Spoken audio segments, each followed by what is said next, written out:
From the city beautiful Chicago, Illinois, WGN Sports on the U presents White Sox baseball. It's Paul Konerko, Adam Dunn, A.J. Pierzynski, and the Sox as they get set to butt heads with Nick Markakis, J.J. Hardy, Adam Jones, and the Baltimore Orioles. Hi, everybody, and welcome. I'm Ken Harrelson with Steve Stone as we get set to bring you the first of this big four-game set. As you know, the Sox lost that ball game yesterday, Detroit salvaging the final game of that series. They won it 5-2. Sox tried to come back, just couldn't quite get there. But the Sox come in 5-3. Baltimore tied for first in the East at 5-4. And tonight, finally, Philip Umber. It's been a long time for Philip Umber. Last time he threw was way back in March. I don't think it's going to affect him all that much because he's not a big fastballer. He does move the ball around. He has good control. And the first half of last year, he's probably the best pitcher the Sox had. Hopefully he gets off to a fast start tonight against a team that's doing pretty well. Nobody picked the Orioles to do anything, but they've come out of the gate and they're hitting the ball. They're getting very good pitching. Jake Arrieta goes to the mound. He's 1-0, his ERA in the 2s. You're going to be surprised by this youngster. A big fastball and a great overhand curve. He's had good stuff so far. It's a four-game series. Let's start it off right. All right, sit back, relax, and strap it down. White Sox baseball coming your way. White Sox!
Harrelson, as we get set to bring you the first of four, and you know the Sox getting off to this nice start at 5-3.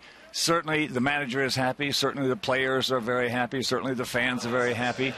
Everybody's happy. Even Jim Leland yesterday. Well, there's no doubt that Jim Leland looks at our ball club and realizes we have a lot of talent. In fact, in sitting talking with him, he said, "I think you guys have the most talent in the division." Now, he might be overstating that a touch, but it's nice to know that other managers recognize the fact that we put a pretty good ball club on the field. He also talked about the bullpen, and the bullpen has great arms. Well, when you can bring those guys out of there, you can bring in Nate Jones throwing 97 to 100, and all of a sudden Addison Reed's throwing 97 with that great slider he's got. And then you bring in Santiago for the closer, who's throwing 95 with that terrific screwball. There's a lot of big arms coming out of there. And as a hitter, as I told those three guys when we were in Houston, when they all got in that same game, I told them, fellas, I've been 9 years in the big leagues. I played in the World Series, the All-Star game. I never had to face three arms coming out of the bullpen in one game like that tonight. They all just smiled. So the bullpen, as we all know, I don't care how good your starters are. I don't care how good your offense is. I don't care how good your defense is. You're only going to go as far as your bullpen, and so far that bullpen looks really good. Well, Jesse Crane is back. He's healthy. Matt Thornton is giving up nothing. So you look at the bullpen along with Will Oman, who's had a tough start, but he's the only one out there that has. The bullpen has been strong. The starting rotation has been strong, and they've been aided by a pretty good defense. So right now the Sox doing just about everything right. All right, and we'll be back.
Your home for the most live sports.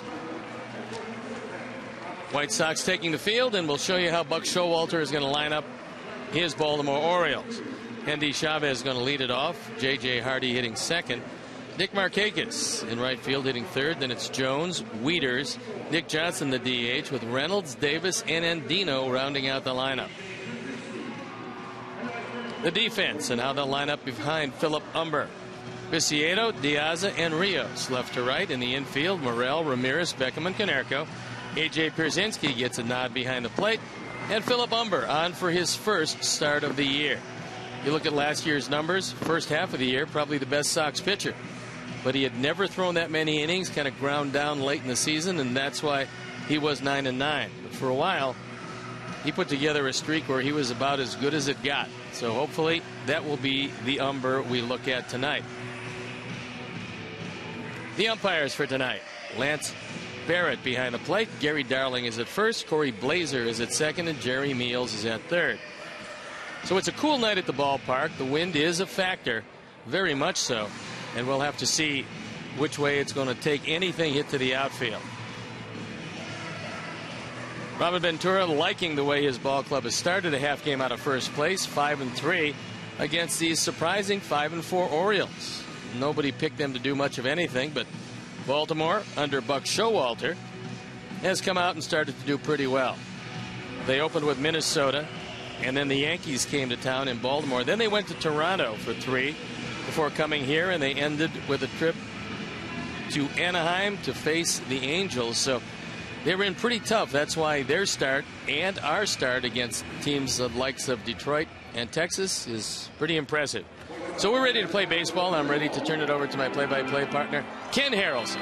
All right, Steve, thank you. And once again, good evening, everyone, and welcome to White Sox baseball right here over WGN Sports on the U. So happy you could join us for Game 1 of this 4-game series. Endy Chavez gets set to lead it off. against our 29-year-old right-hander. Chavez comes in hitting .083 as he takes strike one. And that was the MO of Umber last year. Strike one, strike one, strike one. That's why I don't think this long layoff is going to hurt him very much, because he does have good control. And for Endy Chavez, you got to worry about left and left center field normally. And strike two. Chavez last year hit .301, 5 homers, drove in 27 with Texas. Orioles hitting at .256 as a club with a 3.54 ERA. And Paulie, 1 out. That'll bring up the shortstop, J.J. Hardy. J.J. hitting at 176 with a couple of homers and 2 RBIs. Led last year, 269, 30 homers, and knocked in 80. He had a big year coming off an injured year, and this year he started off, the ankle has given him some problems, but he's back entirely healthy, and he is a big force offensively. Just off the corner. At least 2 clubs met 8 times last year and split those 8.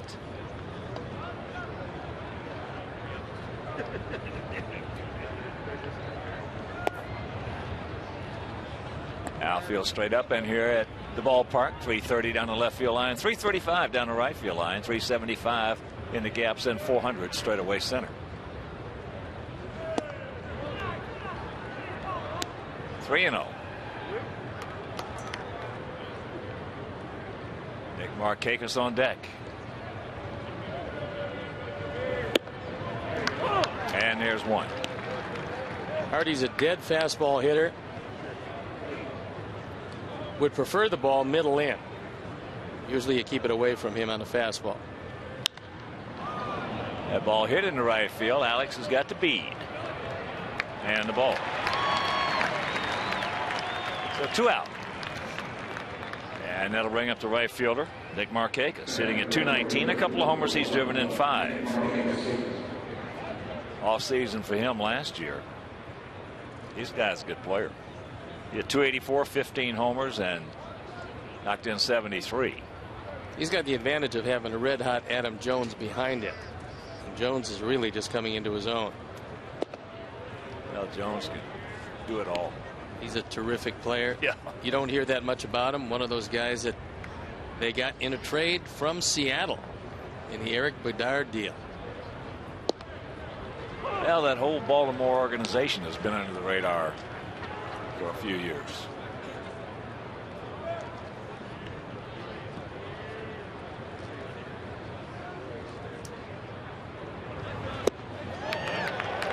Nice down in the end.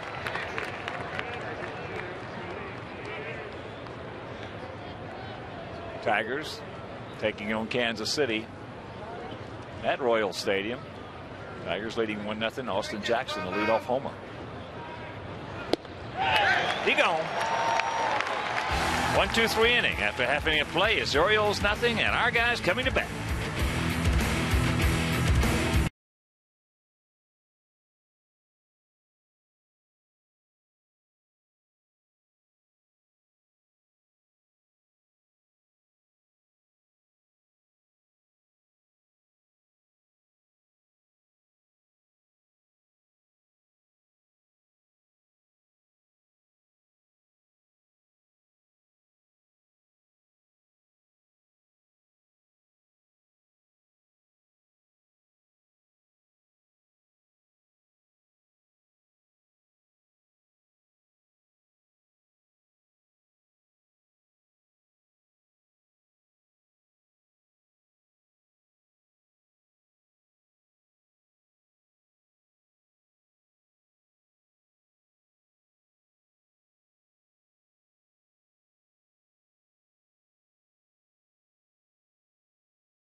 Tonight, Alejandro Diaz leading off, Brent Morrell hitting second, Adam Dunn the DH, and Paul Konerko. A.J. Przinsky, who's off to a good start, Rios, Ramirez, Viciedo, and Gordon Beckham playing second and hitting ninth. The defense and how they'll line up behind Jake Arrieta left to right, Andy Chavez, Adam Jones, and Nick Markakis. In the infield, Reynolds, Hardy, Andino, and Davis. Matt Wieters, powerful switch hitter, and a good young catcher behind the plate. And a look at guy having a pretty good year, Jake Arrieta. 2 starts, ERA 2.63. As you can see, opponent's batting average just 1.49. He has got a great overhand hook. Throws a fastball at times, anywhere from 93 to 95 or 6. And this year, he's put it all together. And before we show you our picks to click, you at home select yours.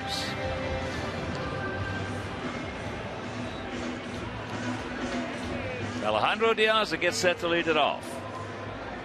Sox come in hitting at .239 as a club with a 3.34 ERA.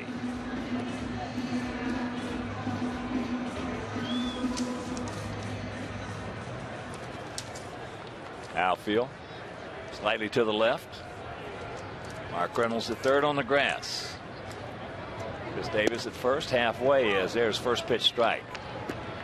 The Orioles have been the worst defensive team in the American League.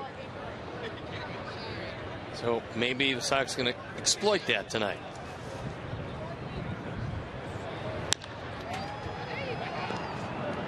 Andino. So 1 out. Right now, let's check out our BMW picks to click. Jim Angio, our director in the crew, Beckham. Steve's going with Alexei Ramirez and Moose Scout, the Moose Meister. And here he's feeling better. We're going to go with AJ, and for a limited time, get incredible lease deals on the 2011 BMW 3 Series. Visit ChicagolandBMW.com for more information.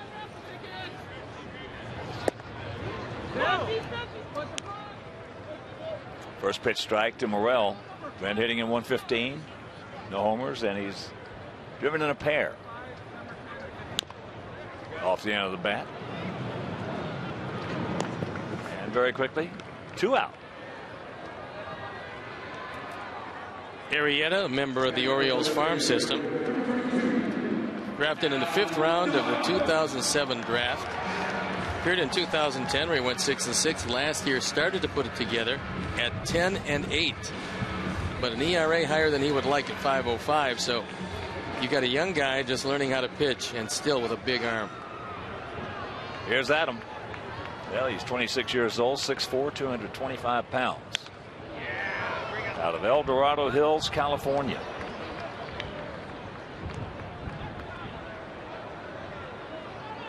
A beautiful but chilly night here at the old ballpark.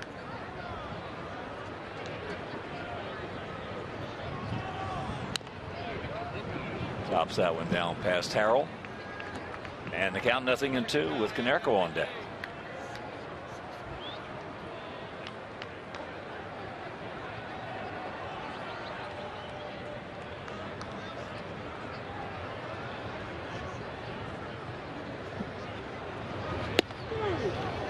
Curveball and a Jim Dandy.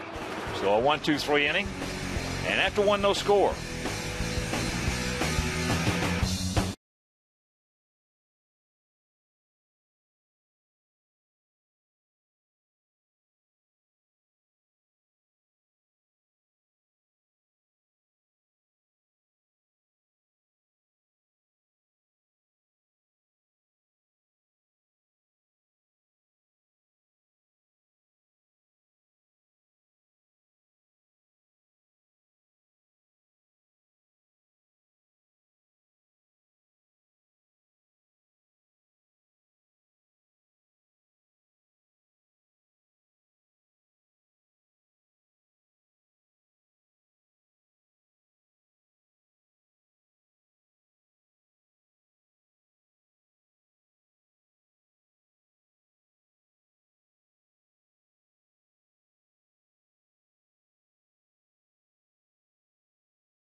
Adam Jones will lead it off here in the top of the second inning. 26-year-old center fielder comes in hitting at .343 with 3 homers, 4 RBIs.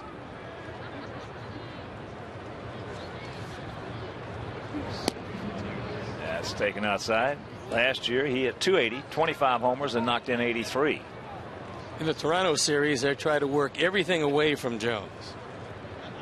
Tried to come in one time and went out of the ballpark. Yeah, he's got a lot of talent.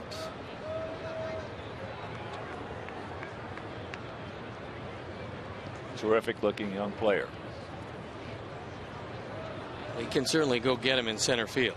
There is no doubt about that. Yeah, they got center and right covered pretty well. And the count 3-0. He's one of the few guys, even leading off an inning, that you might give a 3-0 green light.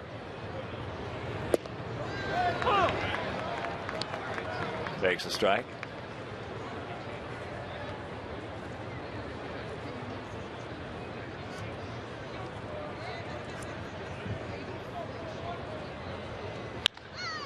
Hard hit, 1 hopper. Meanwhile, 1 out.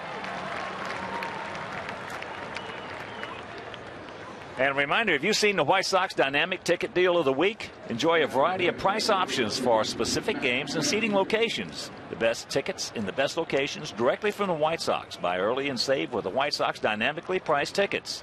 Visit whitesox.com/pricing. And that is something that the Sox are trying to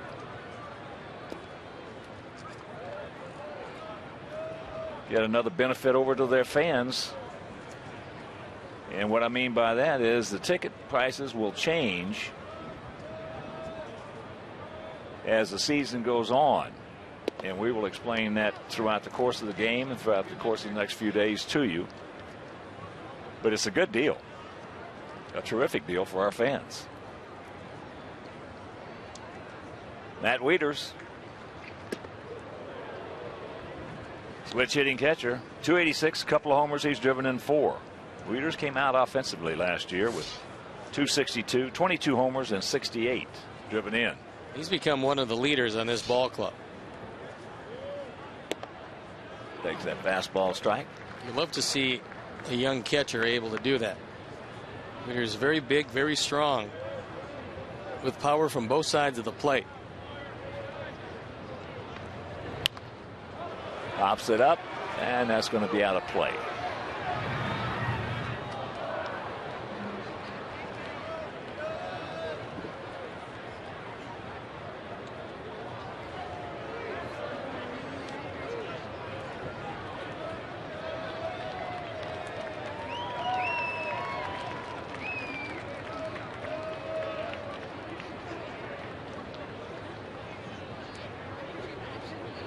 Look, Umber looks like he's none the worse for wear for that long layoff between starts.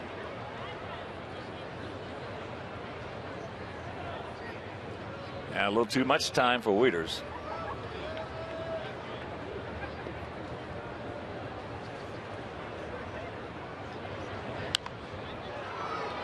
Now he's like he was last year, starting off the season. Very aggressive, coming right at him. I think that's his best advantage. He doesn't have overwhelming stuff, but that fastball is good enough, especially with his command of it, to get ahead of just about everybody.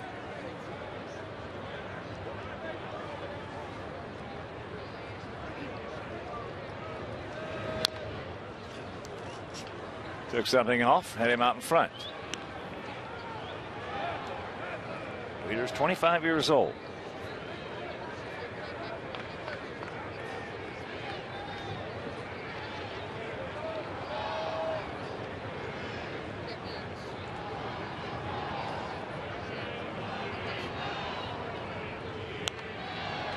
Straight back over Steve's head. I think Wieters was out of that baseball factory that is Georgia Tech.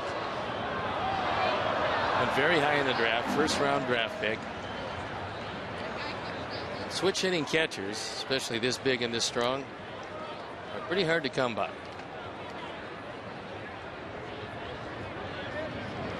Yes, he did. He gone. Down and in.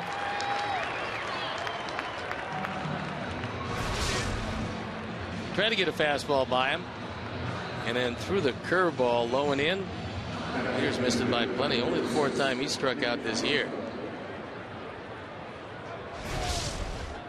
Here's Nick Johnson. Nick 0 for 12 to start off the season. Takes first pitch strike.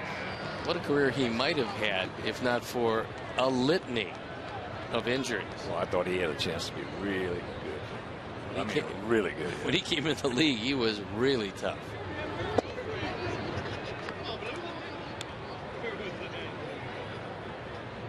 Count evens at 1.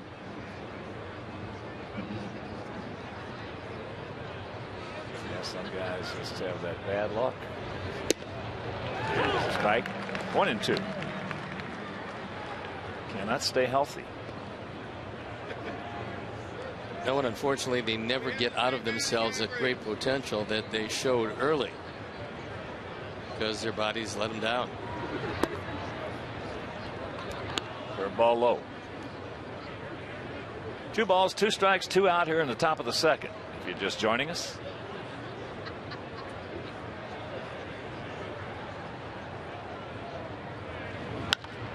The ball hit hard.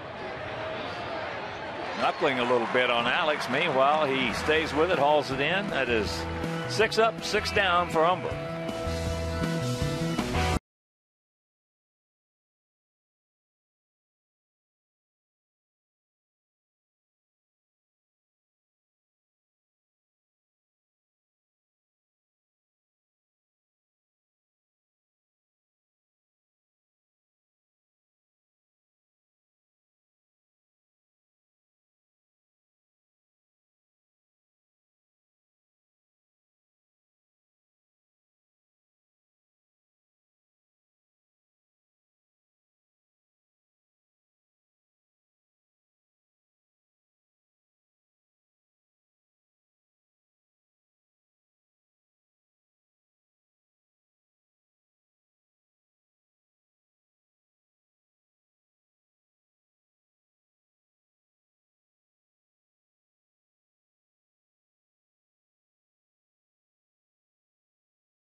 Of the 2nd, Sox fans, we want to recognize your Chicagoland and Northwest Indiana Chevy dealers for their support of local youth baseball leagues. Through the Chevy Youth Baseball Program, the local Chevrolet dealers support over 30,000 young ball players in their communities by providing leagues with equipment kits, instructional clinics, and financial support. From the big leagues to the youth league, Chevy is truly the official vehicle of baseball. Paul Konerko, they'll lead it off. Paulie hitting at 387 with a homer, 7 knocked in. And he has hit in all 8 games this year.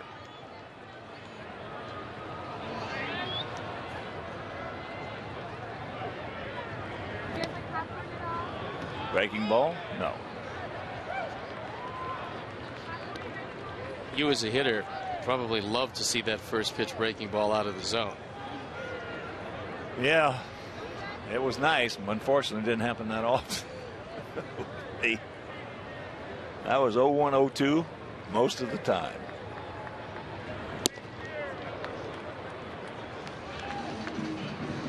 Well, it didn't really make any difference because I didn't know there was anything but a fastball. So I just threw fastball every pitch. Well, you're going to get your share of them. Very few guys can throw you breaking balls every pitch.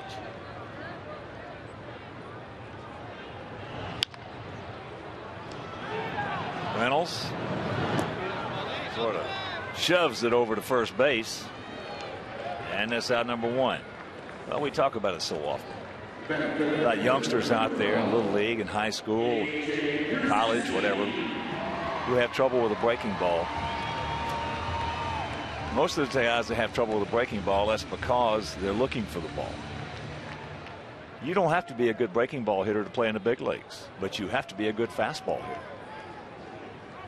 It's very hard to look for the good curveball, because if you get it, you're not going to hit it anyway. It's an old saying, don't look for something you can't handle. And that's it with some pitchers. It's a slider. With Arrieta, it's that big overhand curveball. Curveball down and in, 2-0. No, if you can cover the fastball, you can play in the big league. Cooperstown is full of guys who cannot hit breaking balls.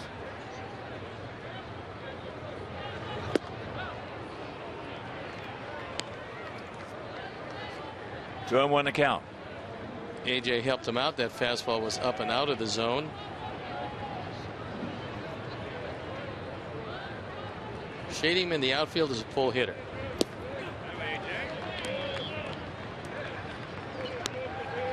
Three and 1. AJ has faced Arrieta 3 times, has 2 hits, 1 homer.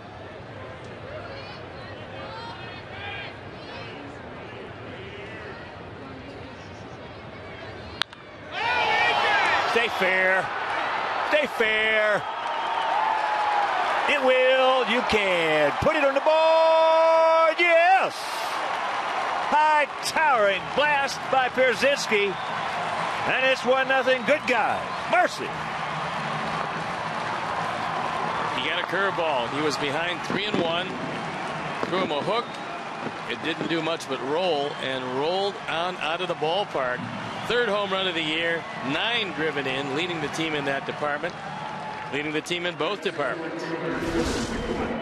Take another look at it. There's a curveball, but as you can see, it's pretty much sitting there on a tee, and AJ obliterated it. So here's Rios.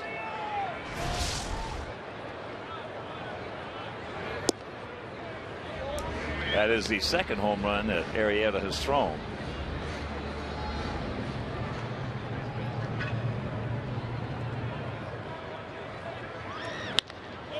And there's a base hit right back to the middle.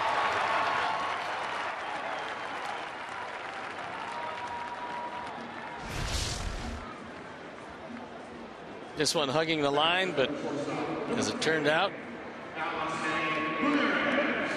fair enough. AJ had to like that one. Hanging curveballs. Know them well. And of course, with that home run by AJ, the Alex Nellius family will donate $100 to White Sox charities for every Sox homer hit throughout the course of the season. That is number 12, so $1,200 donated by Alex Nellius in loving memory of Ursula.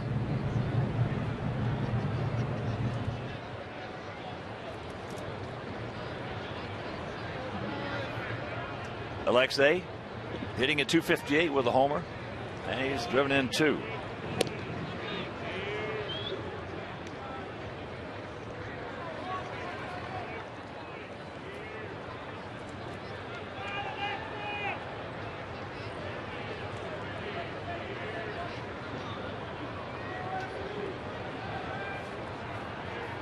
There he goes.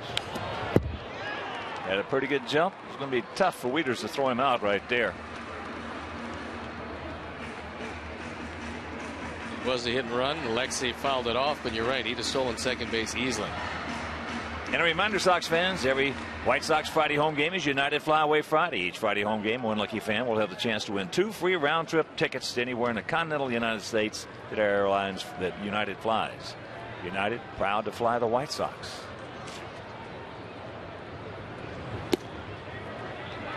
Mark Sparky Seipel, Mike Corrigan. Good people.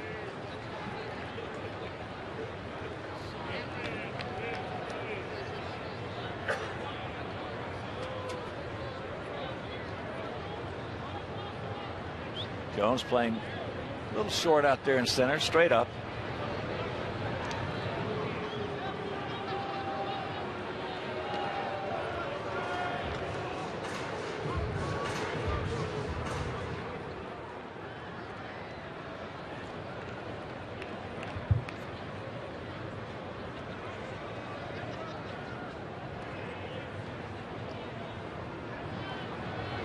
There he goes.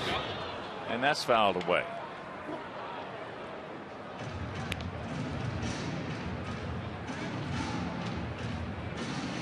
Rios 0 for 1 in stolen bases this year.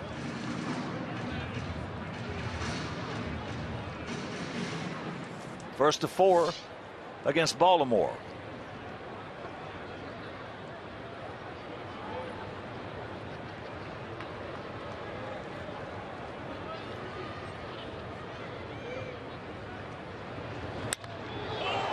That ball hit into center field. That's out number 2. Then on Thursday we will conclude this series, this homestand. And we're off to Seattle and Oakland.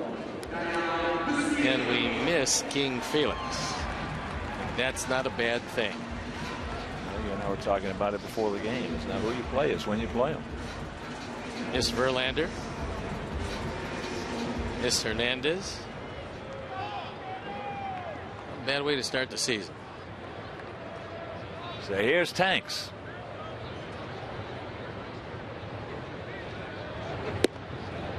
Good curveball. Now, when you miss that club's ace, especially when it starts with a V or it starts with a king, that's a couple of good breaks for you right there. You got two guys that figure to be perennial Cy Young Award candidates. In fact, they both won one Cy Young Award, and you have the feeling it won't be the last for either of them.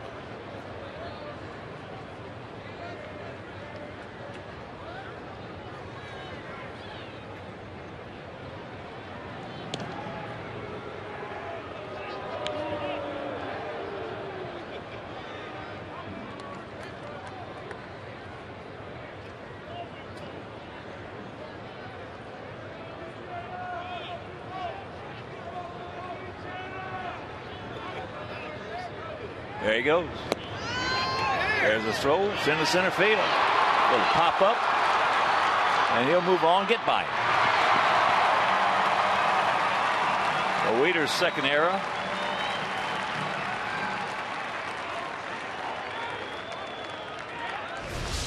Robin obviously feels that you can run against this pair.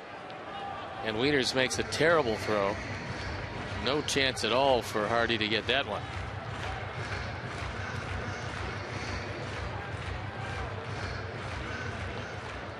Actually, that was Andino covering, and he had no chance either. They both could have been covering. Wouldn't have had any chance. Not that one. Come on, Tanks, pick him up. The 0-2 pitch. Throw that curveball in the dirt. And that's a big advantage that you have, although Arrieta does not have a wild pitch this year. He goes to the wipeout curveball. It breaks so sharply that a lot of them dive into the dirt.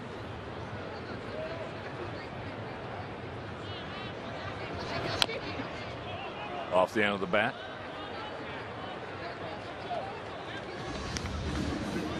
So ball and 2 strikes.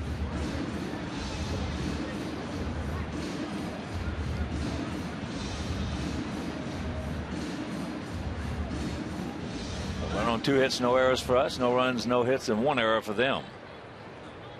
Here in the bottom of the second inning.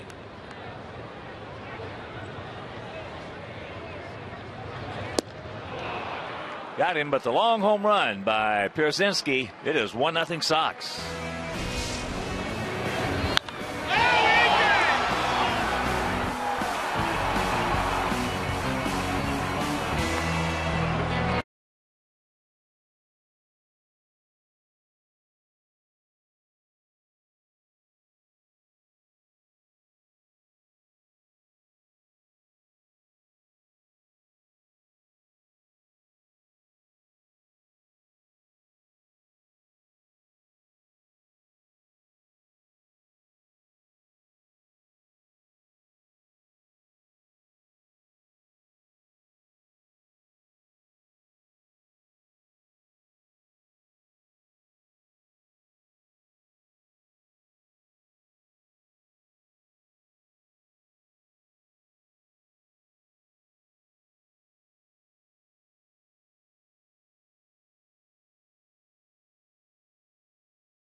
1-0 long, high, towering home run by A.J. Pierzynski. For the Birds here in the third, it'll be Reynolds, Davis, and Andino. Dangerous hitter right here. Last year he hit .221, but he hit 37 homers and drove in 86. He's got one swing, and he doesn't care if he strikes out. And mostly on 2-0-3-1 pitches, it stays in the ballpark, he's going to be hacking.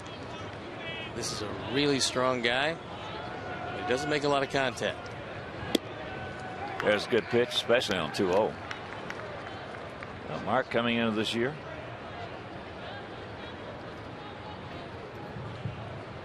With 158 home runs. And the count evens at 2. The breaking ball on the outside corner. It looked like Reynolds wanted to go after it. Then realizing it was a curveball, took it, hoping that it missed. And it didn't. 2009, he had 44 home runs for the D-backs.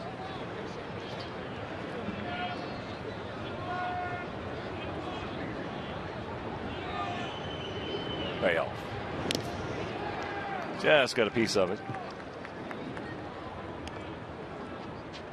Well, the D-backs got all they could out of him, then realized that defensively at third he was a bit of a liability. And the fact that he's pretty much 2 to 210 strikeouts waiting to happen made him ship him off to Baltimore.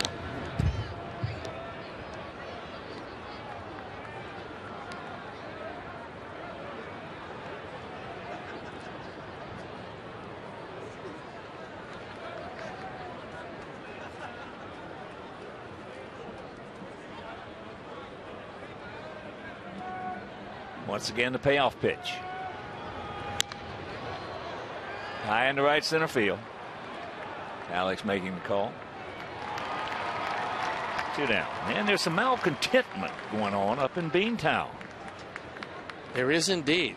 And it all started with the guy that I know we both respect as a manager, Bobby Valentine. But he might have taken on the wrong guy when he questioned both the physical and the mental approach to the game being lackadaisical on the part of Kevin Youkilis. There were a few Red Sox who'd been there a while that didn't think that that was particularly appropriate. One of them, Dustin Pedroia, one of the leaders on the club.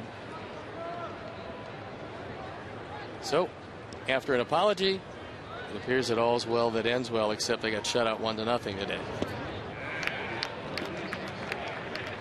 Cody Ross did not appreciate that. He was hot when he got called out. Strikes, he fired that helmet down. As Chris Davis.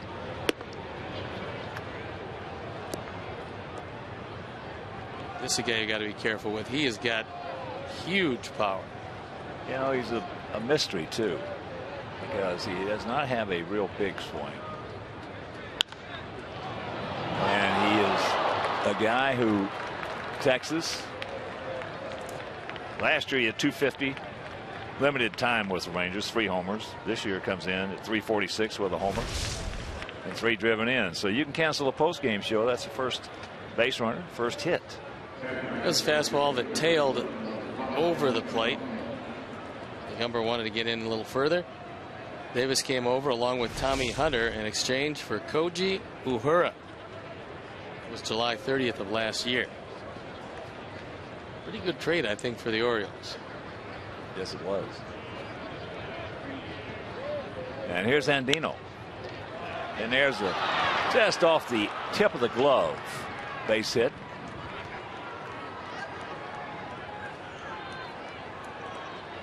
Good effort by Beckham.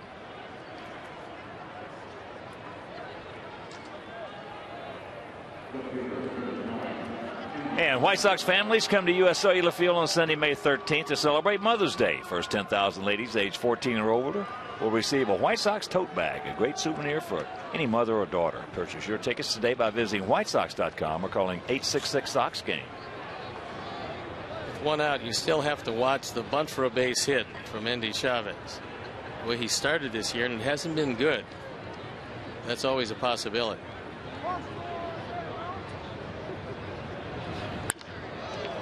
In the left field, Tanks. Nice. Ball was scalded.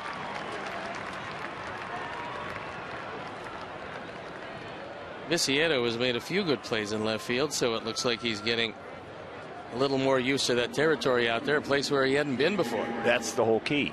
You know, there was no reason to think that he wouldn't make the transition, only because of the job he did in right field. But he's getting a different angle. When that ball leaves that bat now, it's just the opposite of the way it was playing right field. And it takes a while to make that adjustment. As here's J.J. Hardy, he went out to right.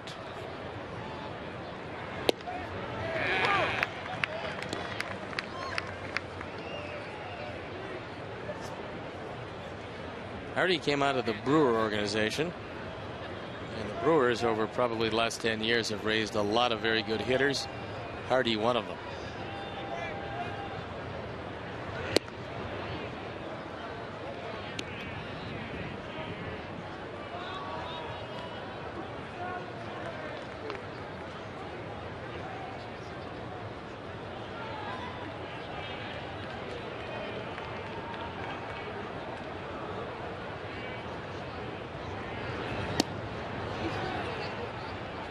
Two on, two out, 2-1 to count.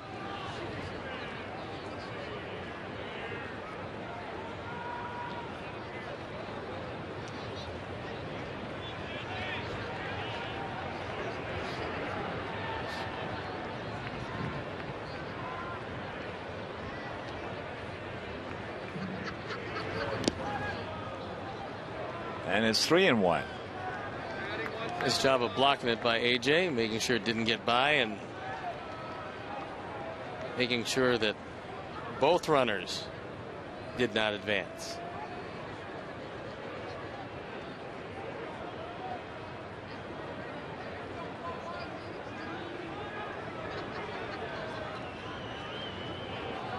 It's the man you want right here. And a full count. Umber able to get the breaking ball and notably the off-speed pitch over the plate in fastball situations. He had Hardy well out in front of it. He cued it off the end of the bat.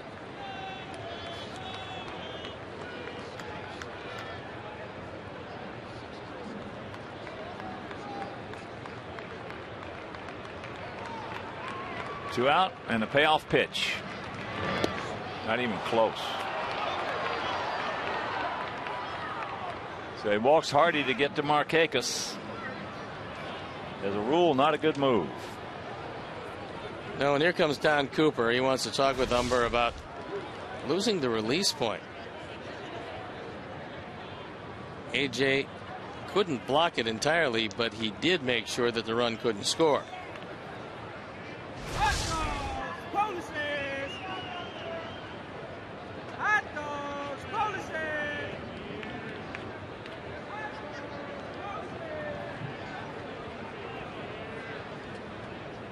Markakis struck out.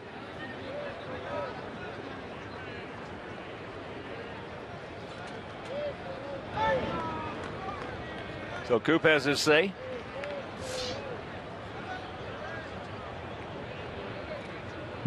A lot of pitches so far, and we're now through the third. He's about ready to deliver pitch number 52. So far, he's held the Orioles at bay, but although he's off to a slow start, Markakis is a very good hitter.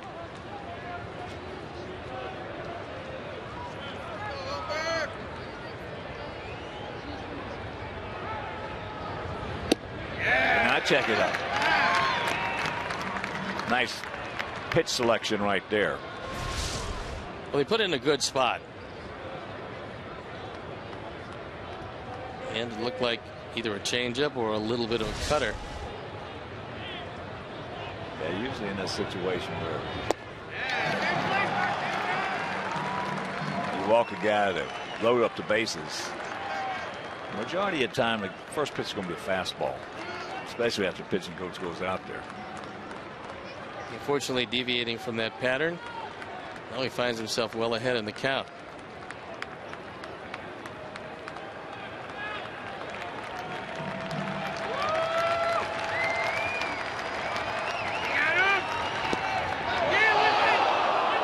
Post pitch didn't get it. Well, he's got 2 spots for a strikeout. AJ wanted this one low and away. It was off the plate. But he struck him out last time on a high fastball, actually face high. And he hasn't come close to hitting that curveball in.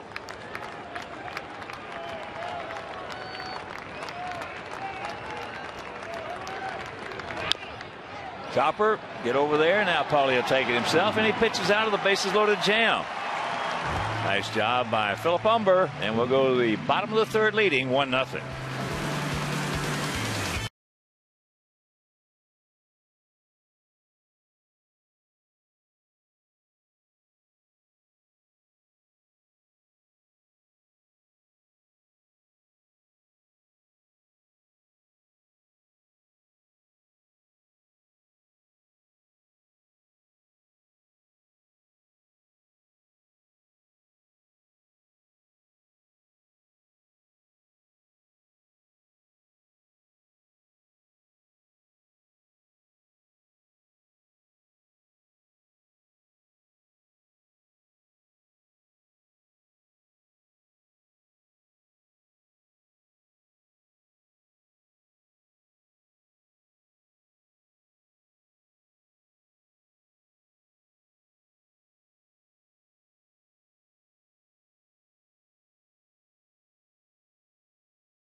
A dangerous hitter up, but Umber ahead in the count.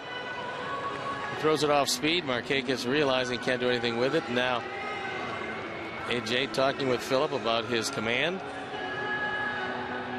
Don Cooper comes over. He had a word for him and got out of a tough jam. Kept the 1-0 lead. Looked like AJ was telling him to go ahead and finish it off. Don't cut it short.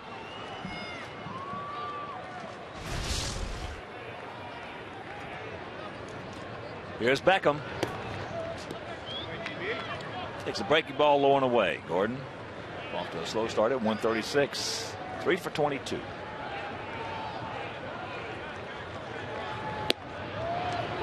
The breaking ball grabs the strike.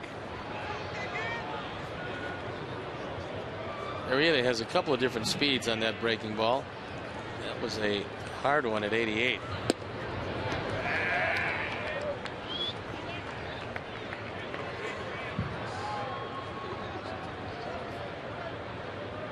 Kansas City has tied up that ball game against the Tigers, and Verlander at 1.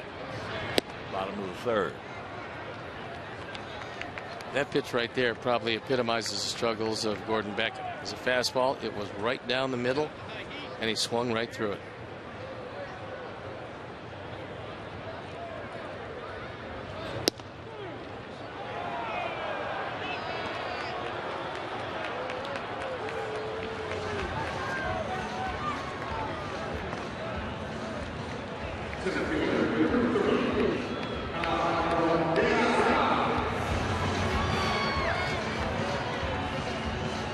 Here's Diaza.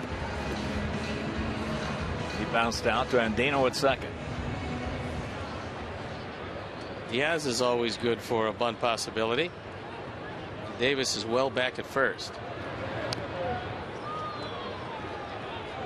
Tried to lay it down. He had Reynolds charging at third. He was in on the grass to start with. That would have been a good one to drag up the right side.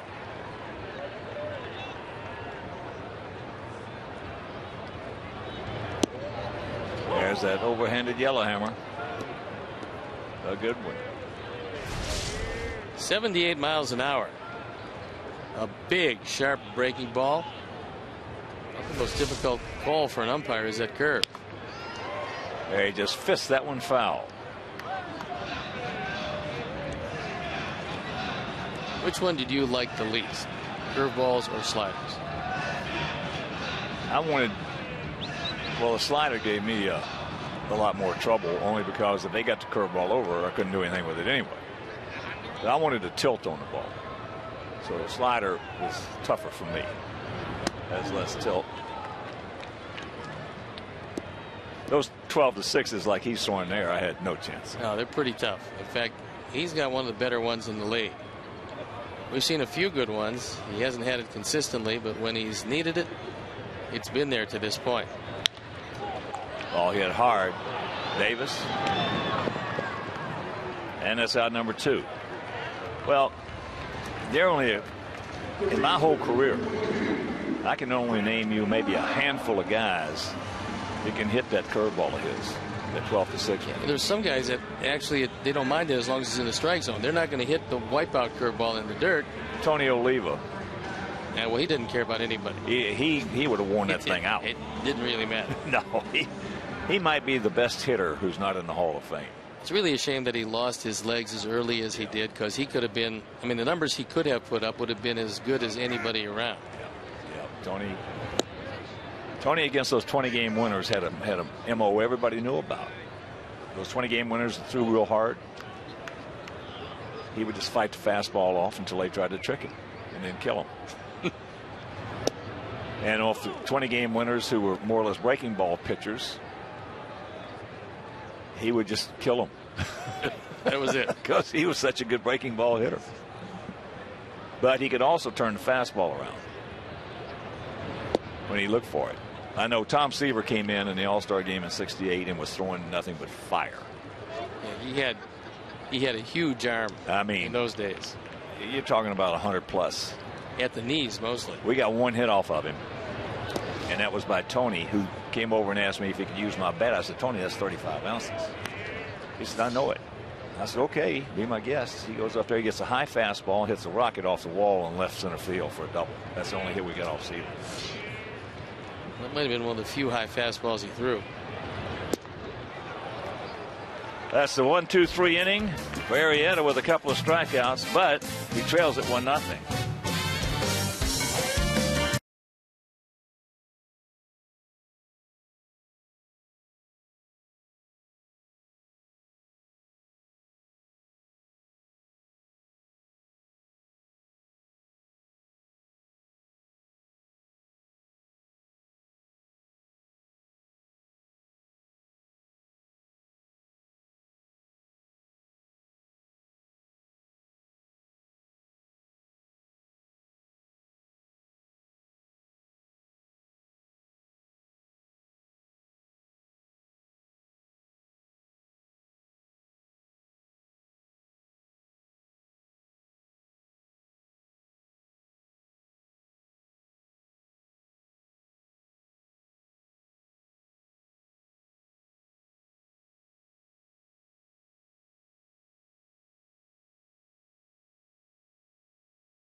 Inning. Run on 2 hits for us. No runs on 2 hits for them. Our run coming on a long, high, towering home run by A.J. Pierzynski. So here's Adam Jones. He grounded out hard to Alexei. Takes first pitch strike. I think that was the hardest ball hit by Umber. And fortunately, it was a one-hop rocket, but right at Ramirez at short.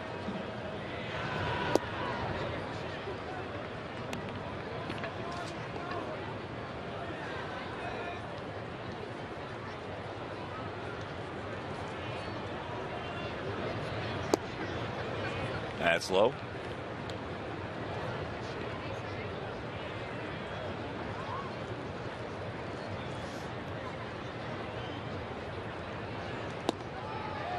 And there's a strike. 2-2 the count to the young budding star of the Orioles.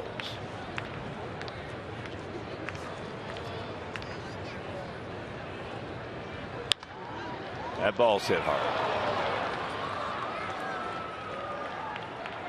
So the leadoff man aboard tried to trick him. Yeah, tried to throw a straight change. Deviated from his pattern of staying away.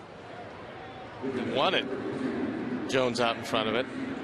And he got out in front of it, but hit it just too hard for Morrell to play. That'll bring up Matt Wieters, switch hitting catcher. Struck that on a curveball, check swing.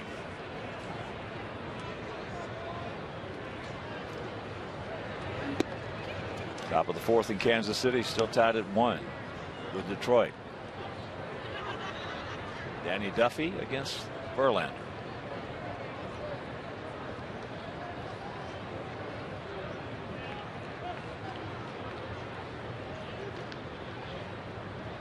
There you go. No, he's made it fake. Jones has 3 stolen bases. He's 3 for 3. This is not a particularly fast team. They've only tried to steal 6 times. They've been successful 5 of them.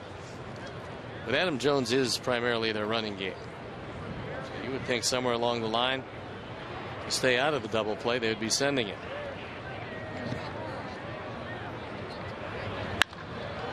There's another rocket.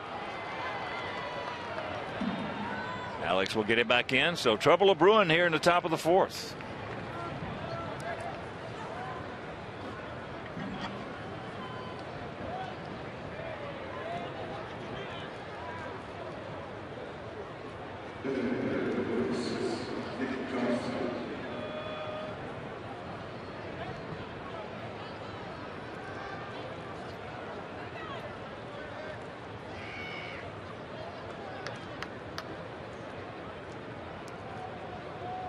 Nick Johnson stands in.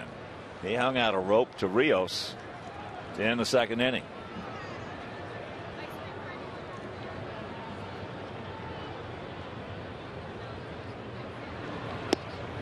Takes it right there.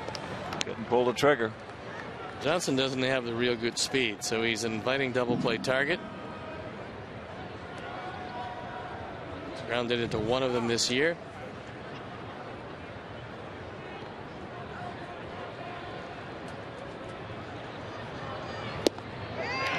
And the count 0-2.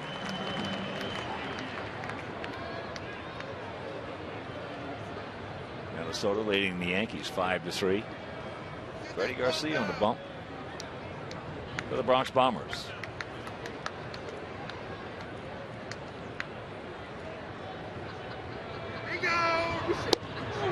He gone. He knew it.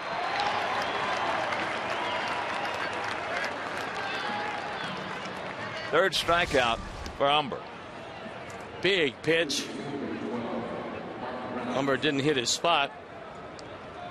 So apparently Johnson was looking for the ball away. That ball was right down the middle, and he just took it. It just froze him. He was looking for it away, or that curveball down and in. Again, you look for something you can't handle. Take a fastball right down the middle. Doesn't seem like a good thought process to me. Well, you know, you just hit it out on the head. That's what hitting is about. It's a thought process. It's the approach. All these guys have the physical talent, obviously some more than others, as Reynolds takes a strike, but it's 9 times out of 10, or let me put it this way, 99 or 98 out of 100 times, it's the approach that you have to take. The thought process. Guys who have good ones don't have too much trouble. Many times it's not really, for a hitter, it's not guessing on a pitch. You try to look to guess in an area. And because most guys are looking fastball, some guys prefer it middle in, some guys middle out. But you have to play to your strength first before you play to the pitcher's weakness. That's fouled away. I know against Philip Umber, if I'm hitting against him, I'm going to look first ball fastball. Well, you have to, because he gets ahead of just about everybody. And if you take it, it's 0-1. You have a defensive at bat. Now he's got a situation with Reynolds where a good curveball is going to strike him out. Well, he's got a big strike zone right now. Question is, can you throw that big curveball? The 1-2 pitch. That fastball hit hard. Yowza can't get it. So they're going to wave Jones around. Hole Weeders at third. And this game is tied at 1. RBI number 3 for Reynolds. Thought process there, not a particularly good one. That ball was on the outside corner, but Reynolds has been a dead fastball hitter since the cradle. And he got one and drove it over Diaz's head. So here's Davis.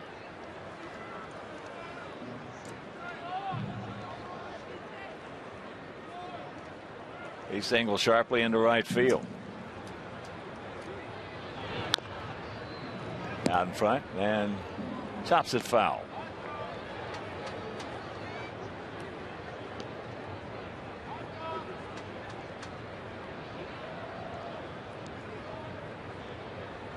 Yeah, you look at guys who are struggling. Let's take for an example Gordon Beckham right now. There's not a whole bunch wrong with his swing. Physically, this is approach. Every time you see a guy that's struggling, as I said, 98 or 99 times out of 100 is going to be he's got a bad approach. He's not thinking well at the plate. And that look for the ball, hit the ball, doesn't work except for a couple of guys.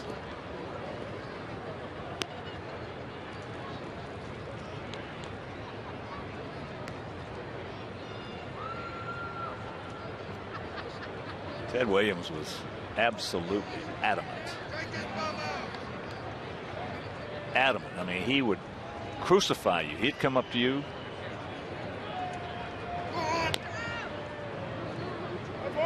And he would grab you by the arm if you were looking someplace else, turn you around and say, do you look for the ball or you look for a pitch? If you said you look for the ball, you were in trouble. You were in big trouble.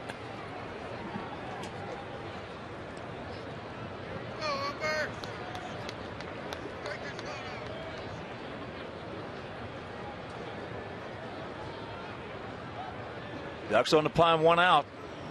And a 1-2. Just did get a piece of it. No, he did. Fortunately, it stuck right in AJ's glove as he did get a little piece of it. AJ held up the glove to show Lance Barrett that it wasn't in the dirt. Yeah, from where I was sitting here, it looked like he hit the dirt. Stuck right in the glove. Good curveball. Well, if he can get out of this thing right here, we're just giving up the 1 run on that fastball to Reynolds. That will be a good job. Well, Landino off to a pretty good start. This guy looked good against us last year. A few times we saw him. He can play shortstop. He can certainly play second when Hardy's healthy enough, and Hardy has been healthy.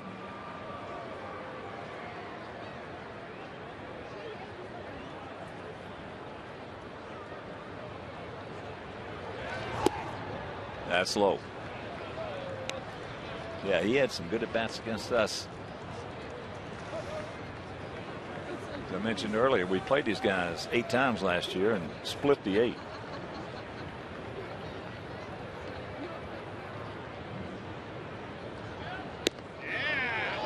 By breaking ball high.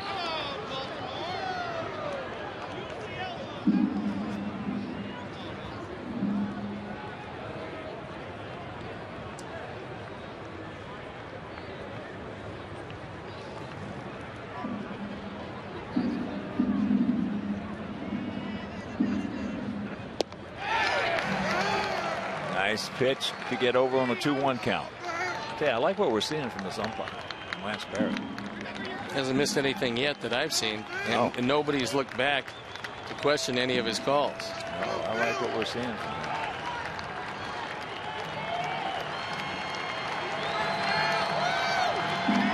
2 on, 2 out, to 2-2.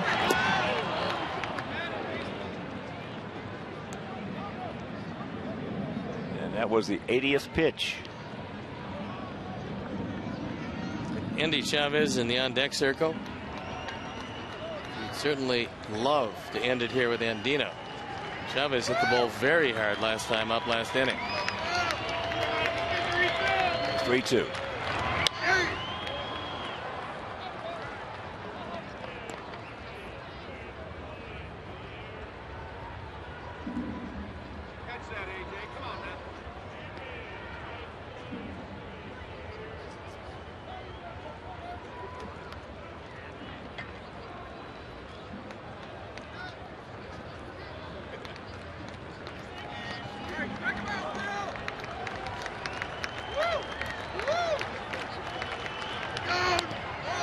And another foul.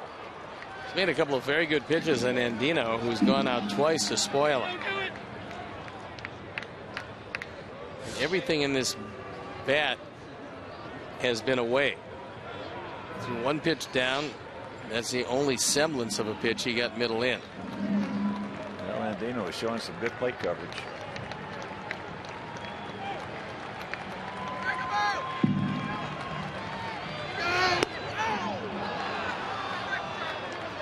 And that will load him up. Second walk issued by Phillip.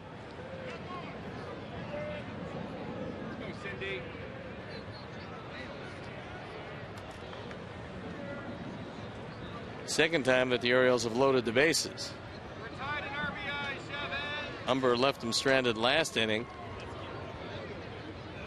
He'll have to do it again against the top of the order.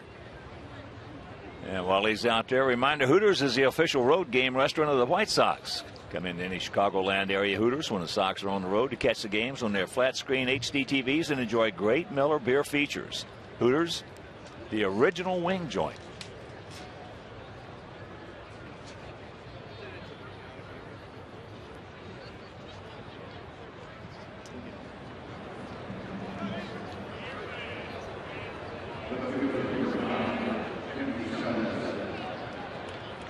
So here's Chavez. He's grounded to first, and then, as Steve mentioned, line very hard.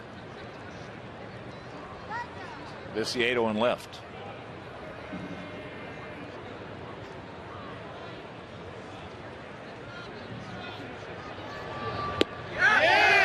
Third ball strike.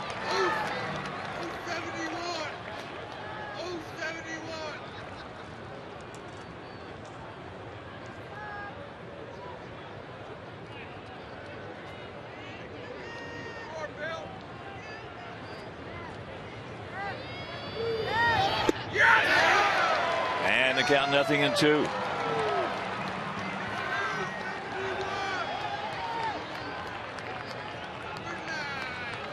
We're going back to the 60s, baby. About to deliver pitch number 31 in this extended fourth. One strike away from getting out of it. Yes, he did. He gone.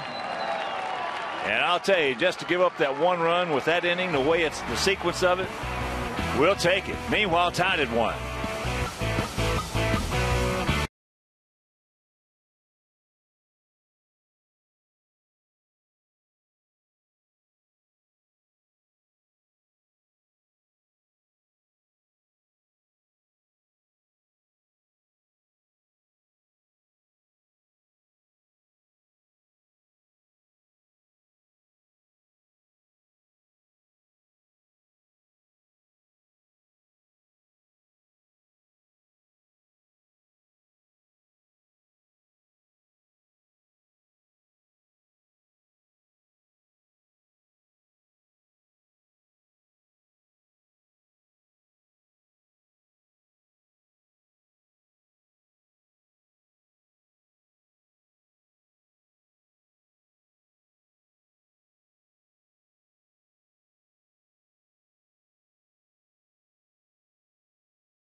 Inning tied at 1, and a reminder, join the White Sox on Facebook and Twitter for all the latest breaking news, exclusive videos and photos, contests, and special ticket offers.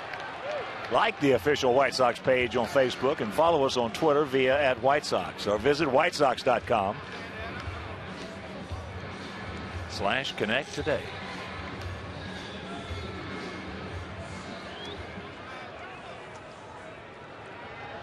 Dunn, Konerko, Pierzynski.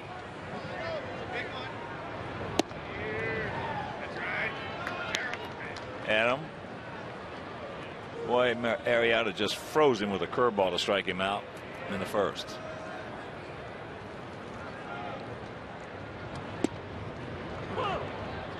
Takes that 93-mile-an-hour fastball for a strike.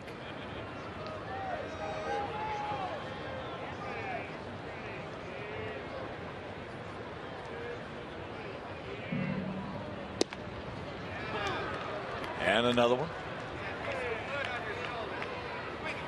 Good changeup by Arrieta. Threw it in the perfect spot. Very much a pitcher's pitch. And he got the benefit of the call.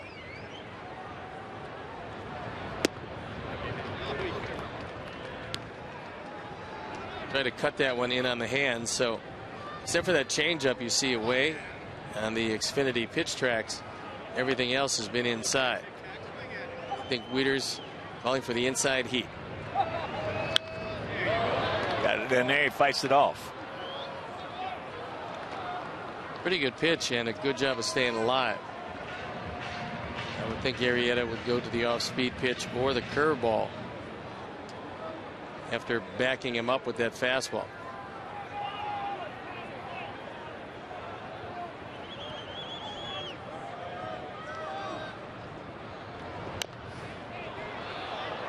Little nubber.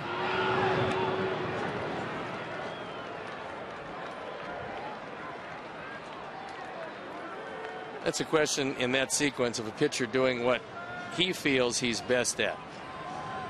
Wieters gave him fastball inside sign, gave him fastball away sign, shook both of them off to get to the curveball that he felt would retire Dunn. In this case, Arrieta was right.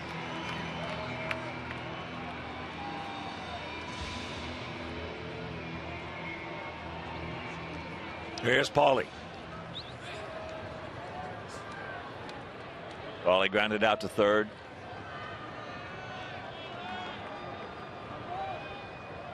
One 5-1 for Baltimore, 1-2-0 for our Sox.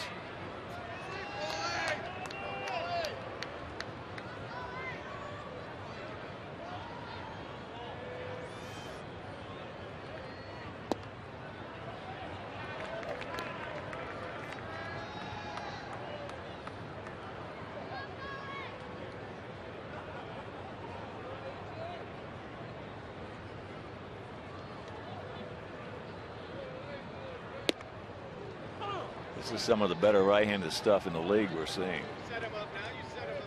I think the future is unlimited for Arrieta. They had a pretty good feeling about that when they saw him in their minor leagues. He just has a terrific arm, but more than that, a good sense of how to pitch. 1-2 the count.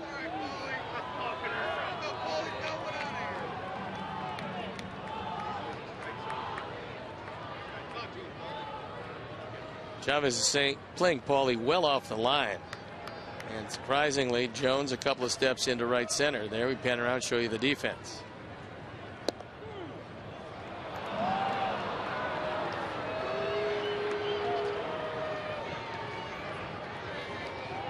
Five strikeouts now for Arrieta. See where the pitch appears. It's a terrific pitch. Well, he took it and goes down on strikes.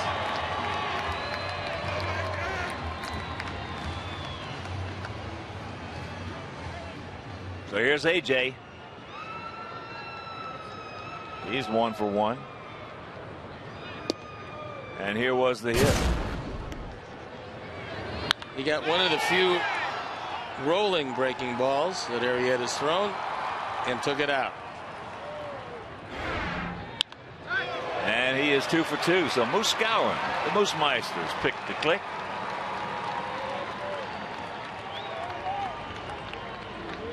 So we know that Moose is looking on tonight, hopefully feeling a little better.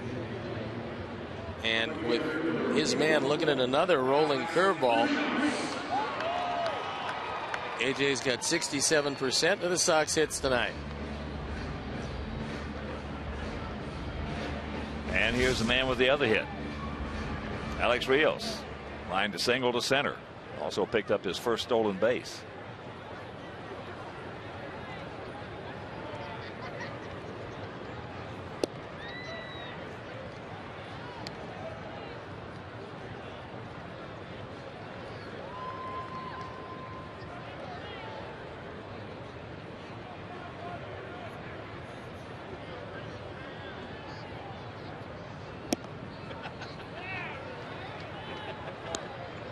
Yeah, this guy's pretty good. Well, he's added a cutter to his repertoire from last year. And he tried to throw a good one to Rios there, but he got under it. About to deliver pitch number 57. It's been much more economical than Philip Umber.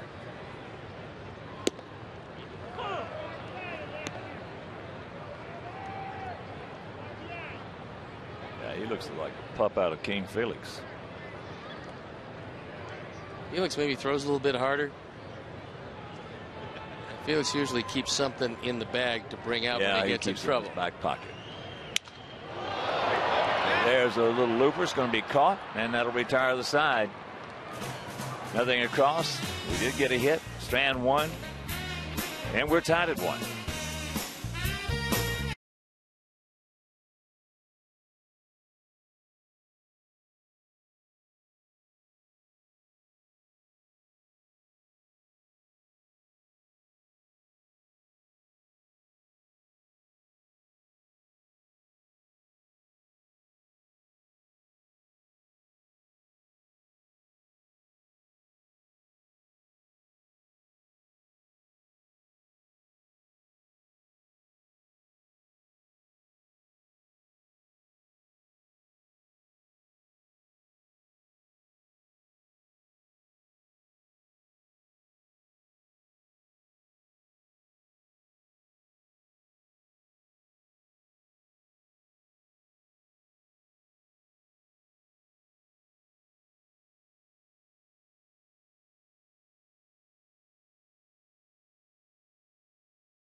Brought to you by Fifth Third Bank. Remember, a member of the FDIC.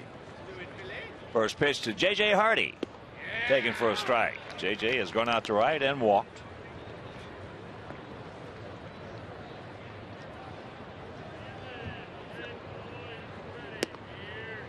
And that's up high.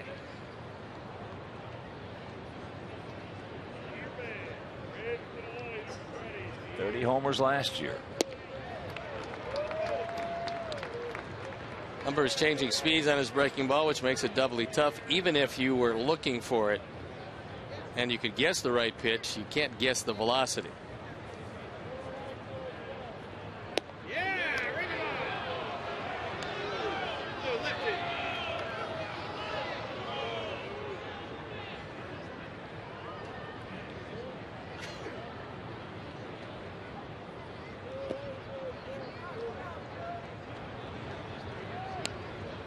So a full count. And the 29-year-old shortstop. 92nd pitch coming up. Go hee-haw. Come on, hee-haw.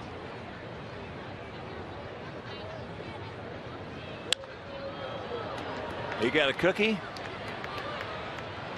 and couldn't do anything with it. 1 out, and that'll bring up Markakis. He struck out and grounded to first. It's always mystified me why pitchers don't change speeds on their breaking stuff. The majority, the vast majority of them. Yeah, I don't think they understand the hand position. Because you're used to throwing a hard breaking ball, all you have to do is push it back in your hand and actually choke the baseball. You're going to get the same arm velocity. You're going to get the same release point. Only the ball's just not going to go as fast. It's going to break as much. It just won't go as fast. Give me a percentage number on guys that'll change speeds on their breaking stuff. In this league, 15%. Think that high? Yeah. Uh-oh. That's trouble. Flared out there by Markakis for a double. So the duck snort, and that'll bring up Adam Jones.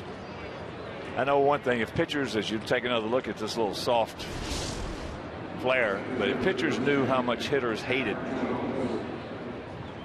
guys to change on their breaking stuff, there would be more that would try it. Well, this unfortunately is one of the few that Phillip has hung.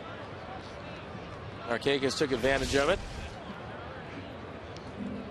He represents a go-ahead run with the guy who's hit the ball the hardest tonight, Adam Jones. He's 1 for 2 with that run scored. Cannot check it up. No, I would have said probably somewhere between 5 and 10%.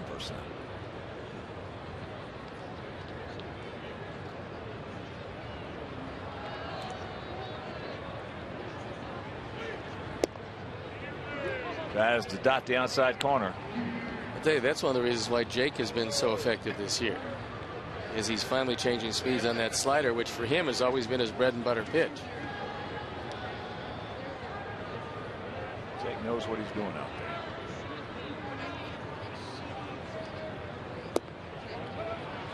It's just good to see him healthy. He said it all through spring training. He said it all through the early part of the year. This is the best he's ever felt in a White Sox uniform. And his two opponents, Texas and Detroit, probably would attest to that.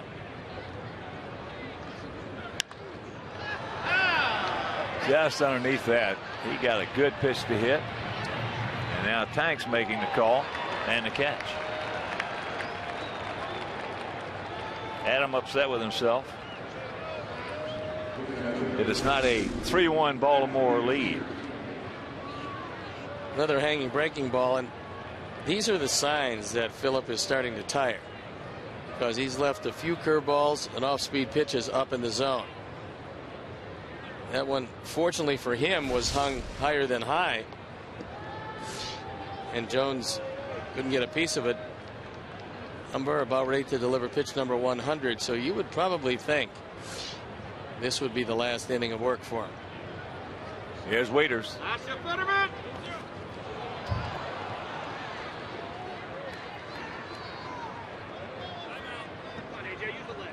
So the wild pitch. Another indication. Markakis, yeah, I think that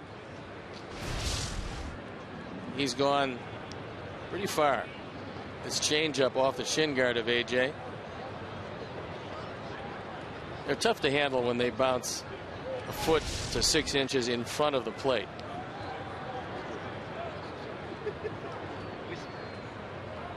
Here's a struck out and single sharply to right. Hot dogs, bonuses. Hot dogs. And the 2-0. Don't throw him a cookie.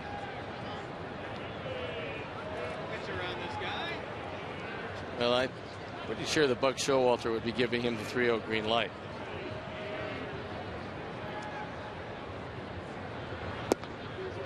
And he didn't throw him a cookie.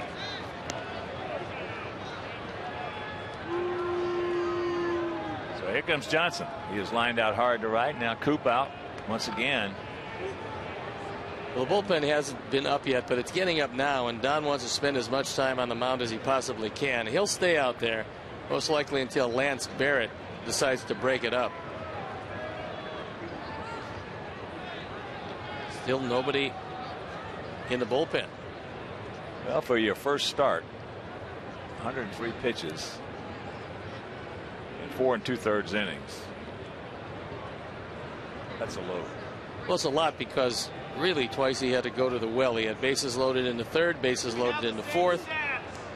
He's got 2 on here, runners at the corners with 2 outs. I think the pep talk was, give me the best you've got, give me whatever you've got left, because this is going to be it. And you can't even play the field. Come on.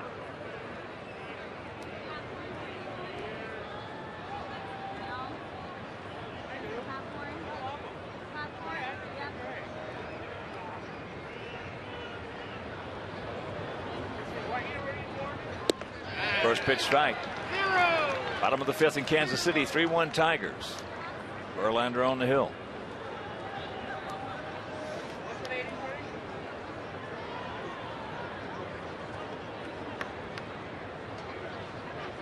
That's the first call to the pen.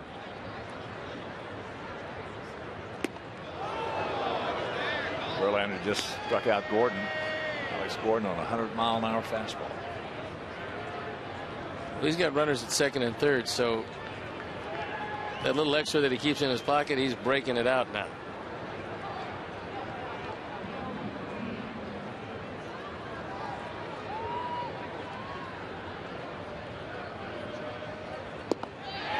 Good breaking ball.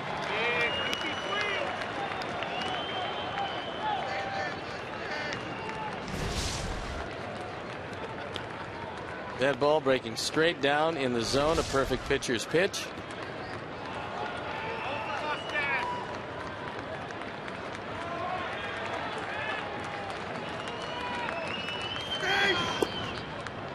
Two and two. Runners at the corners, 2 out, 2 balls, 2 strikes. And Will Oman starting to get loosened up.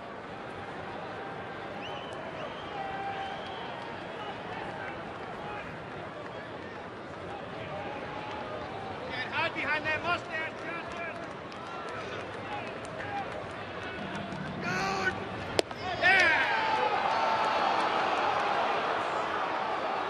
And a full count.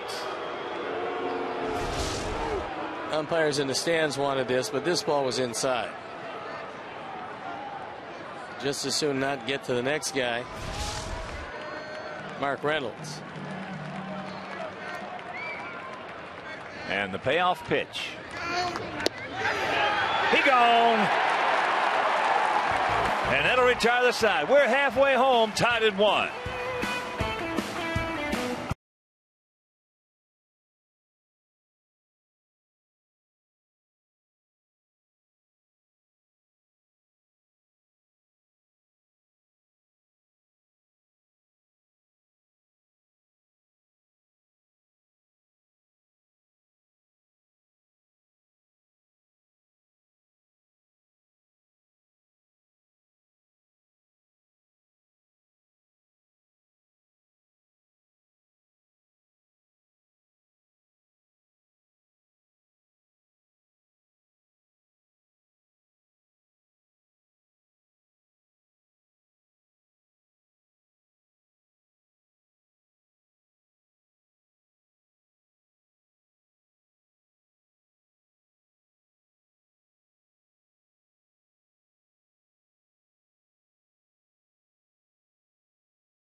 Fifth Third Bank, member FDIC.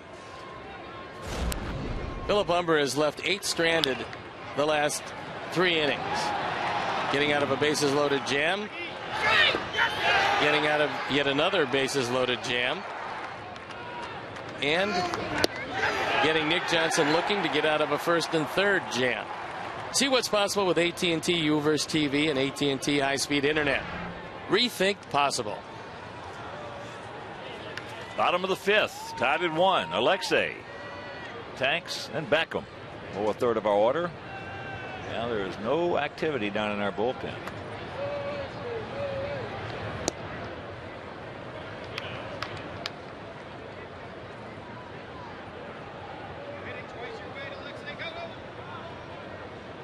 Alexei flied to center and chops that one foul.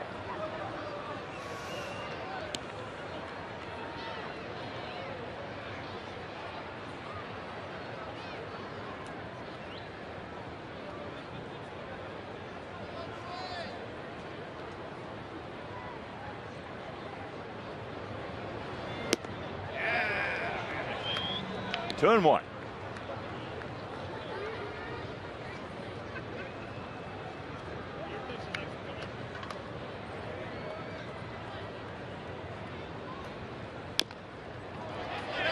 And if it's fair, it's going to be trouble. Put it in your pocket.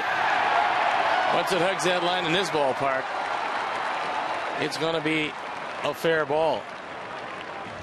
And Reynolds, realizing he can't throw out Ramirez anyway, just lets it go. But watch the line. Once it's there, it's not going to go foul here. Takes an abrupt right turn and a base hit.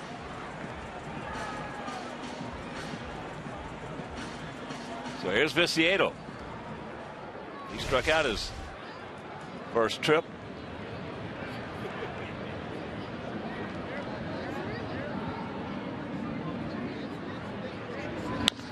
And this is going to be a pair. So quickly, 2 gone.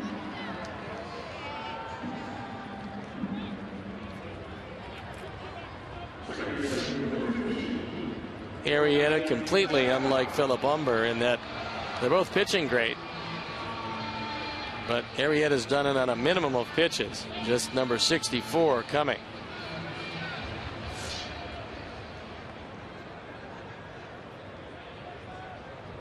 Here's Gordon. He also struck out his first trip. Now Philip has thrown a lot of pitches, and fortunately he's made some big pitches when he had to. You strand 8 men in 3 innings. Number 1, you're in a lot of jams. Number 2, you've made some big pitches at the end. That ball hit deep into right center field, but Adam Jones is there. Right back on the track, hauls it in, and that'll retire the side. We'll go to the 6th. 1-1.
Sixth inning. Mark Reynolds will lead it off. He's 1 for 2, an RBI double. That's the 110th pitch. Now we're going to have some activity as Will Oman once again gets up. I think one way or the other, this is going to be the last man that Phillip is going to face. They are extending him here tonight, and this is his first outing.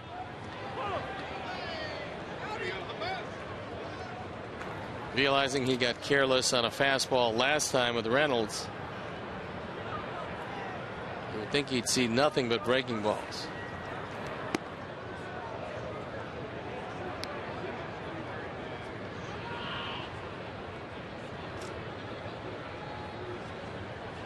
Well, the percentages are if you get 3 of them over to him, he gone.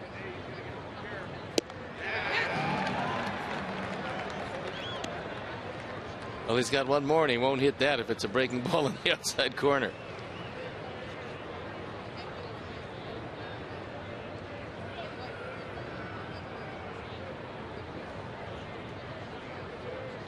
And the 2-2.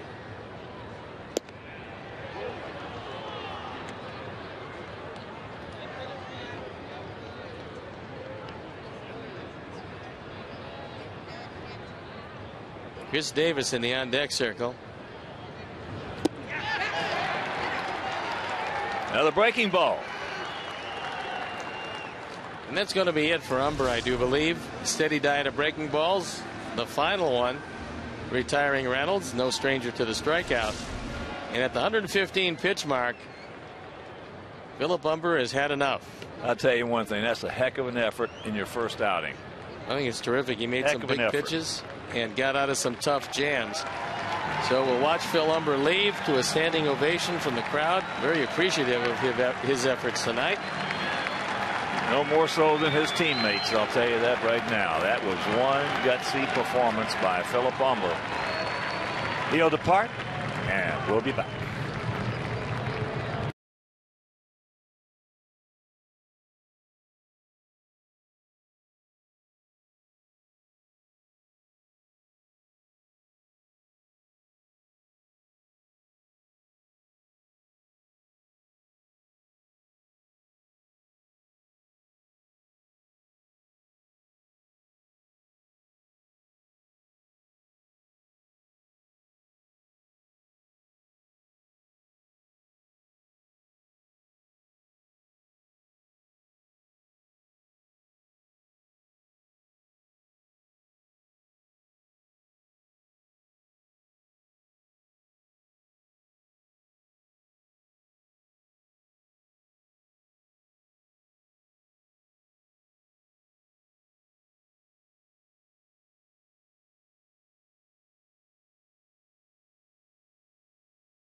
Impressive tonight. 5 1/3, 6 hits, just a 1 earned run, 3 walks, 7 strikeouts. The last a big one to Reynolds, and he gives way to Will Oman. Oman, one of the few guys out of the bullpen that has been struggling.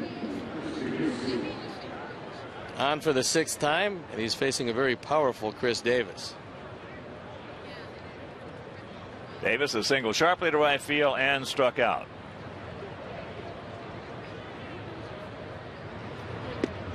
So a gutsy performance by Phillip Umber.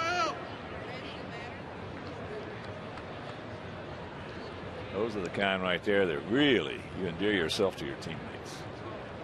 Kept him in the game. And he'll leave with a no decision, tied at 1-1.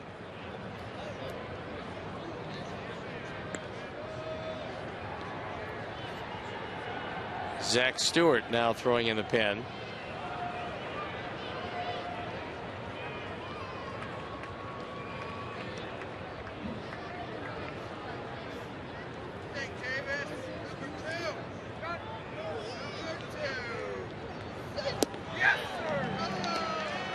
1-2 the count to the 26-year-old Chris Davis. There's Zach. Get the right-hander Andino coming up next, but then the left-hander Chavez as we roll to the top of the order. AJ, got time. 2 down.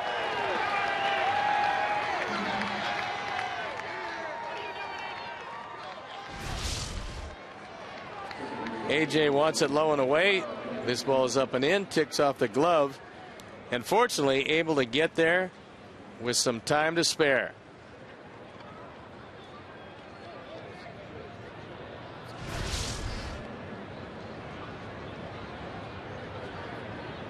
So here's Andino.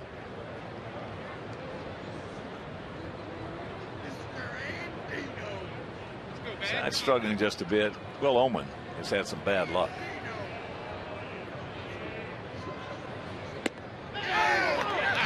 Now 2 base runners his last outing, and both those scored. Yeah, that was one of the few spotty bullpen performances that we've seen, because we haven't had too many of those. No, Will's fine.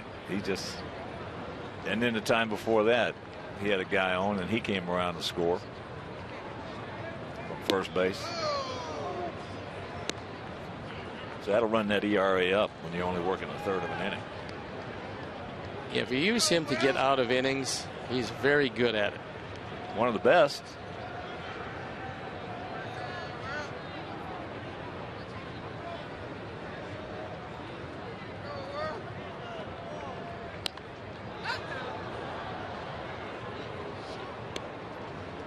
Two out, 1-2 the count.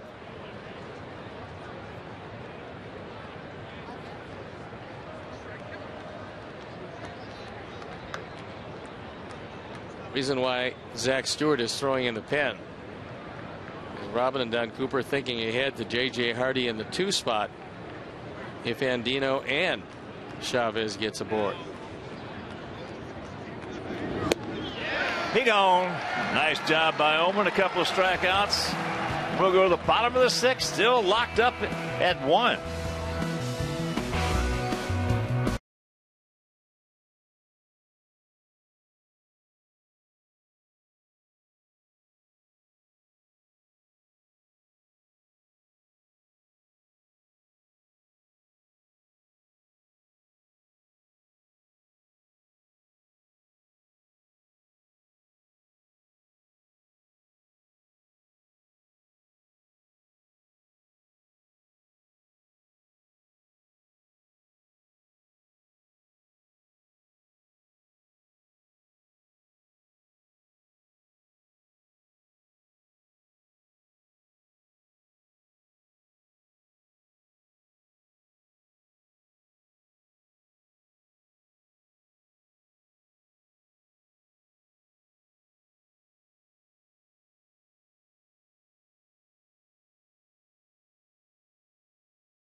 Outing of 20 or more guests during the season. Purchase a block of tickets or enhance your outing by upgrading to a pregame patio party, Diamond Suite, or one of 4 other great party areas. Call 312-674-1000 or visit whitesox.com to book your group outing today, and that is the domain of the Bertucci boys. Time to get something going against a very tough Jake Arrieta. He moves to the top of the order, and it would be pretty good for the speed to get on, representing the go-ahead run. Well, the determining factor about him right now is the spotting of the fastball. If he spots his fastball, we're in trouble. Because we're not going to do anything with that hook of his. Now, you just as soon pick out the first fastball he throws and jump on it. Well, this is what you were talking about earlier, is what you have to do against a guy who's gotten his rhythm right now, is you got to locate on him. You either got to take the inside half or the outside half. And very few guys can cover 17 inches, and many times umpires are going to give you a couple inches on one side or the other. So you feel you got 19 inches to worry about, and if you try to cover them both, you're probably going to have some problems. You know, there's only a few times, 2 or 3 times a year, that a hitter can cover the plate. The rest of the time you try to cover the plate, you're 0 for 4. You got to zone.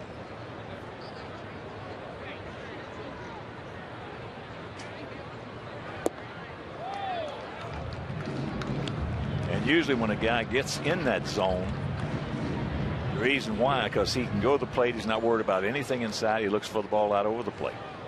And when he's in that mode, of that approach, of that mindset, pitcher's got some trouble. He's going to get one here. Outside corner. When you're around the plate all night and Arrieta hasn't walked anybody, you will get the benefit of all of those calls.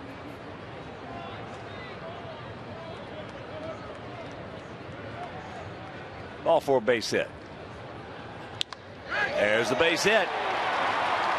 A good way to start here. Leadoff man aboard. Good speed aboard.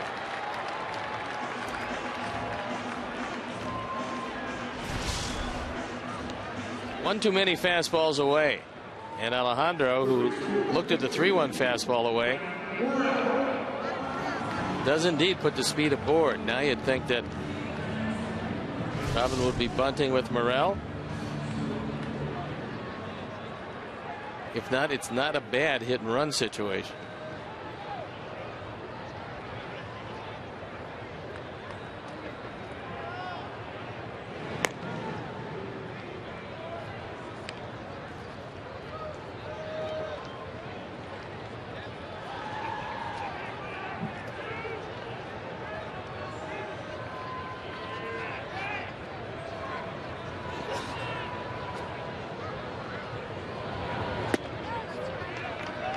Takes the ball.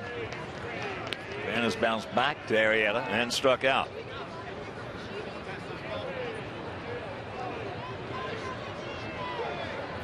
Man Thornton, who had the day off yesterday, right back at it again here today. That's been throwing the ball extremely well.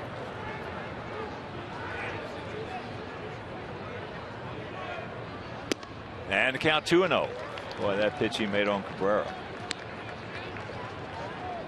That was awesome for that double play. Just one of the 2 game savers in that one, and the double play of the spectacular variety 6-4-3.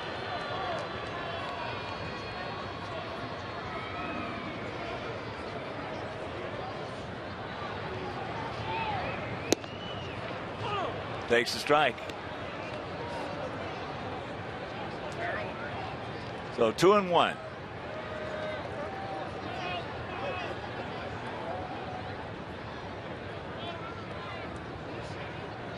Leader's looking over in the dugout.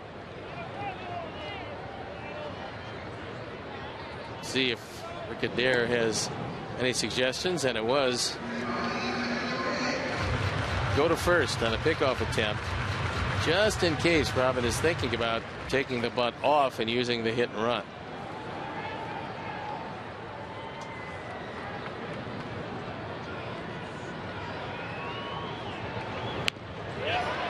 There's a bunt. That'll get the job done. So Morel, ball gets away. Everybody's safe. Yes. That's just a flat out miss at first base. It's going to go sacrifice E3, and that could open the door for a big inning. Good bunt. Wieters calling the play. The catcher's the captain on this. He's got the play in front of him. He's calling first base all the way. And Davis just misses it. So here's Dunn. Adam 0 for 2.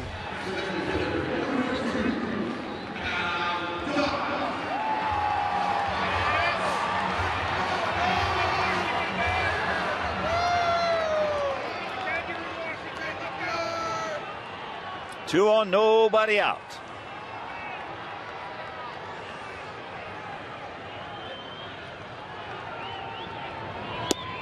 And he takes ball 1. One advantage for Adam in this situation is because of the runners at first and second, the Orioles can't put on the usual shift. J.J. Hardy is actually on the third base side of second, and you very rarely see that with Dunn up.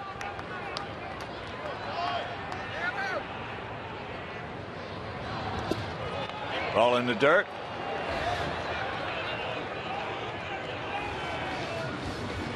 So 2-0 the count. The Catbird seat.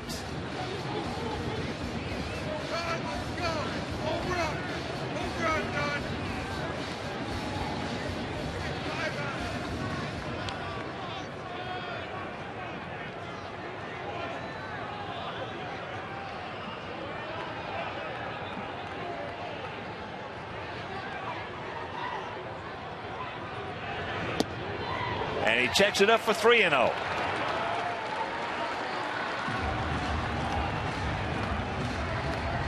And these are the first signs of some fatigue from Arrieta, because that pinpoint control that he had all game has deserted him here in the 6th.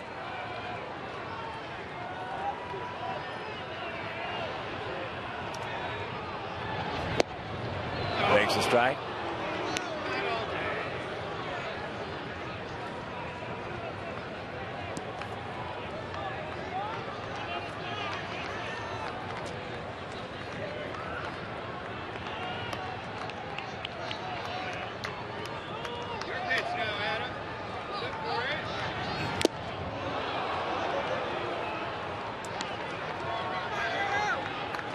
A full count. Not too much, big man. Not too much.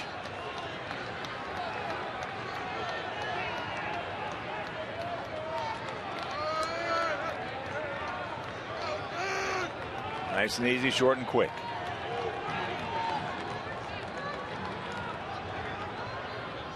The payoff pitch.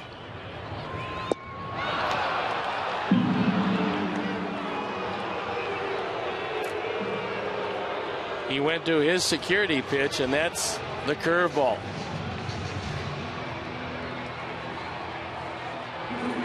Last time up in the 4th inning, Ball took 3 strikes for a strikeout.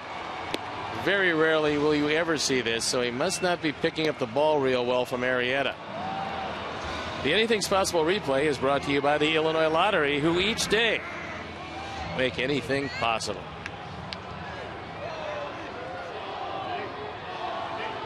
Now Waiters wants to have a little chit chat.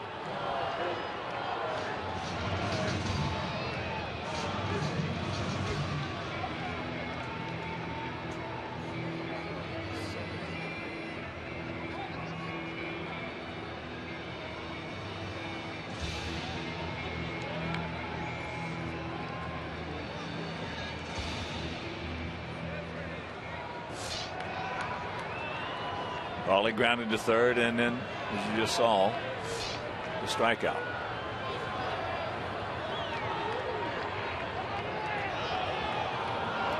Outfield bunching just a bit for Konerko. Straight up.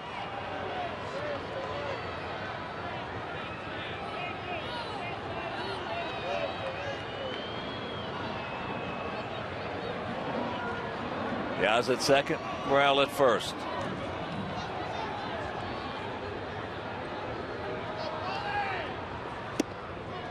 Breaking ball high. It's a break on the coverage for Diaz at second, because it's Andino who's charged with holding him close, not Hardy. He can look right at Andino and see him going to the bag. Hardy's behind him. And that fastball is chopped foul. So the count evens at 1 and a big pitch coming up. This situation, world of difference between 1-2 and 2-1.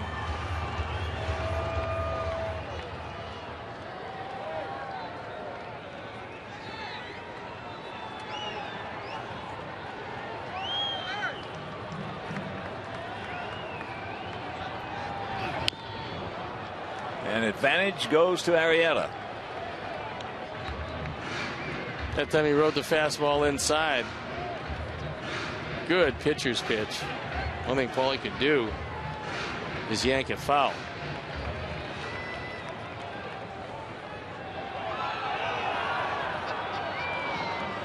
Andy Chavez is playing well off the line in left field. Actually, that's the best way to play Konerko. Take away the gaps and give him the line? Yeah, because he's not going to do anything with the line except for double anyway. Leaders want to make sure that there was no miscommunication as he goes out and has another conversation with Arrieta. Advantage Arrieta with that 1-2 count.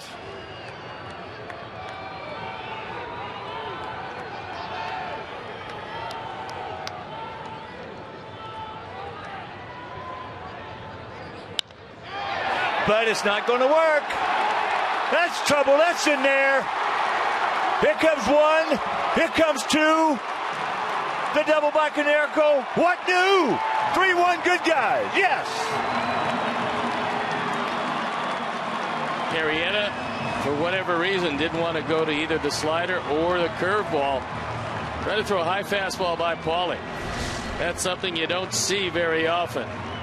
So he stayed inside on the first three, and then he goes belt high away. And good run producers know there's a lot of runs to be driven into the opposite field. So he slices it just down the line. RBIs 8 and 9.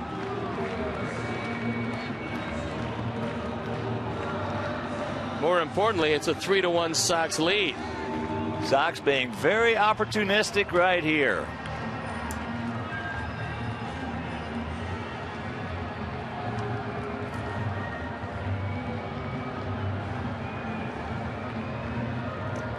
Two big RBIs for Konerko. Paulie now has hit in all 9 games.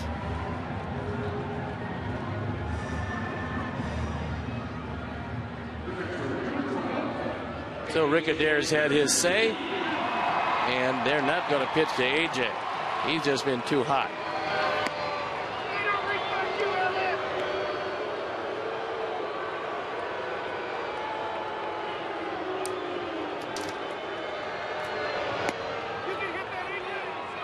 And here's one of the reasons why. First mistake that Arrieta made put the Sox on top 1-0. Baltimore later tied it up in the top of the 4th before Paulie's heroics. And in between that, a ringing base hit single to right center for AJ. So he's 2 for 2 with a walk, a perfect night. And it's up to Rios. Get a little daylight between our Sox and those pesky O's. Alex is 1 for 2, a single. Top sharp single back through the middle in the second. And he looped out to short. Don't stop now, boys.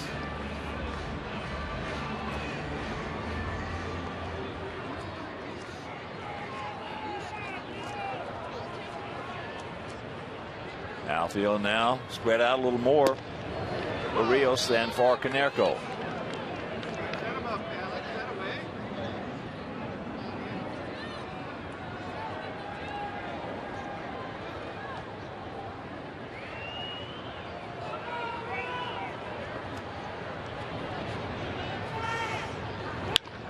And this is going to be a pair. Bad throw. And they do not turn it. Bad throw by Andino. So the inning continues. Let's see if Ramirez can make him pay for that. This is a tailor-made 2, a 6-4-3.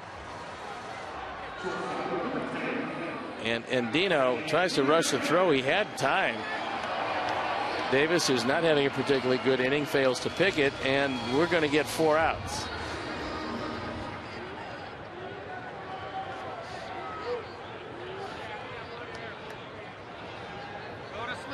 So here's Alexei. He's 1 for 2. Had a swinging bunt single.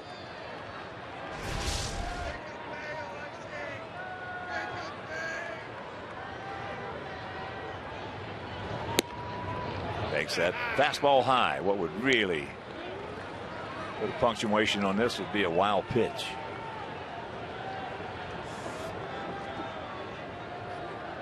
It'd be Arrieta's first. And it would be the Orioles' first. Out in front, and hooks that one foul. 1-1 to count. Bullpen up and going. It's Matt Lidstrom. First time we've seen anybody throwing. Arrieta now about to deliver pitch number 94 on a very cool evening here.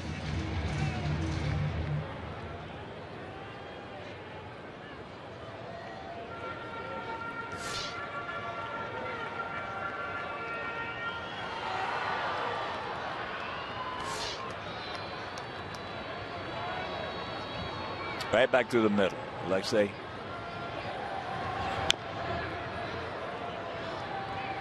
Chops that one over in our dugout.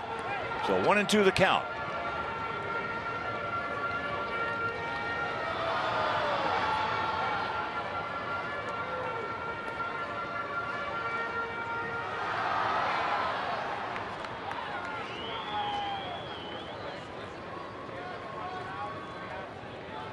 Pretty good lead.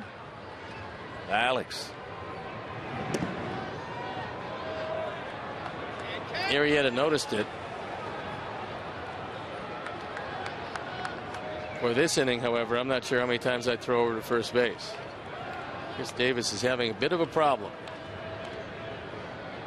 Once again, Wieters looking over into the dugout.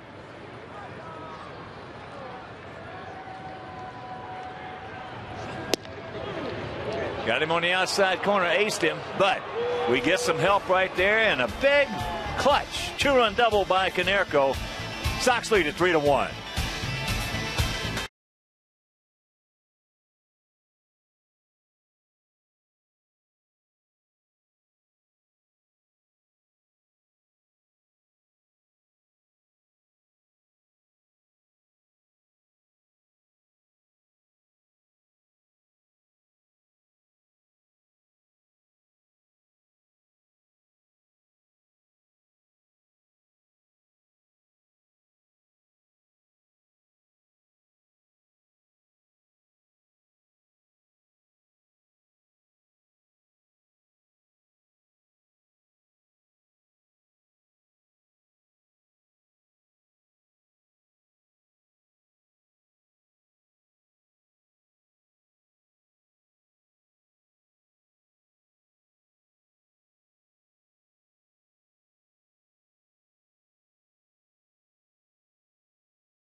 Have to cover 11 outs this game to be successful. Will Oman got 2 of them, and now it's up to Matt Thornton, who comes into this game giving up nothing.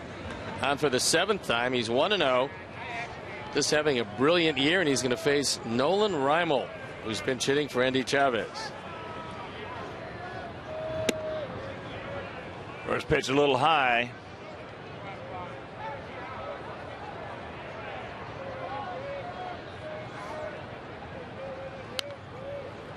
And the count evens at 1. Reimel with big power, hitting at .323, a couple of homers, 4 RBIs.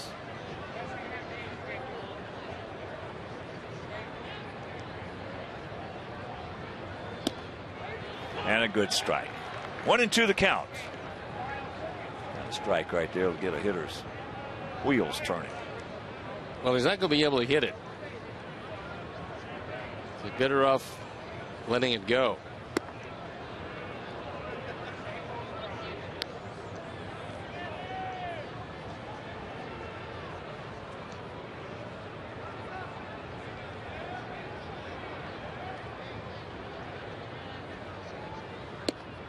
He gone. Gas. Well, having called it once, you figure that Lance Barrett is going to call it again. And that's exactly what happens. 10 strikeouts now. Right on the inside part of the inside corner.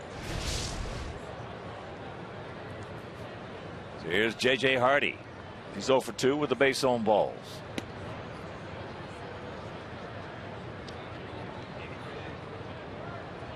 Just tuning in, 3-6-0 for us, 1-6-2 for them. And a very, very gutsy performance by Philip Umber. His first outing of the year. 2-1 to count to Hardy. Well, last year was a year when he started out as number 5 and he was getting 6 and 7 days between starts. It didn't bother him at all. He was one of the best stories in baseball for the first half of the season. And I just believe he didn't get any worse as a pitcher. He just got fatigued. Alexei. And that's out number 2. And a reminder, Sox fans, join us for Bat Day on Sunday, April 29th at 1:10 as our White Sox take on their Red Sox. First 10,000 children ages 13 and under will receive a White Sox bat courtesy of Comcast Sportsnet. Comcast Sportsnet, fans' best friend.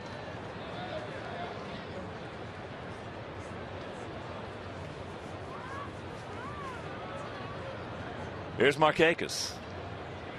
He's 1 for 3. Slapped a double right inside the left field line back in the 5th inning.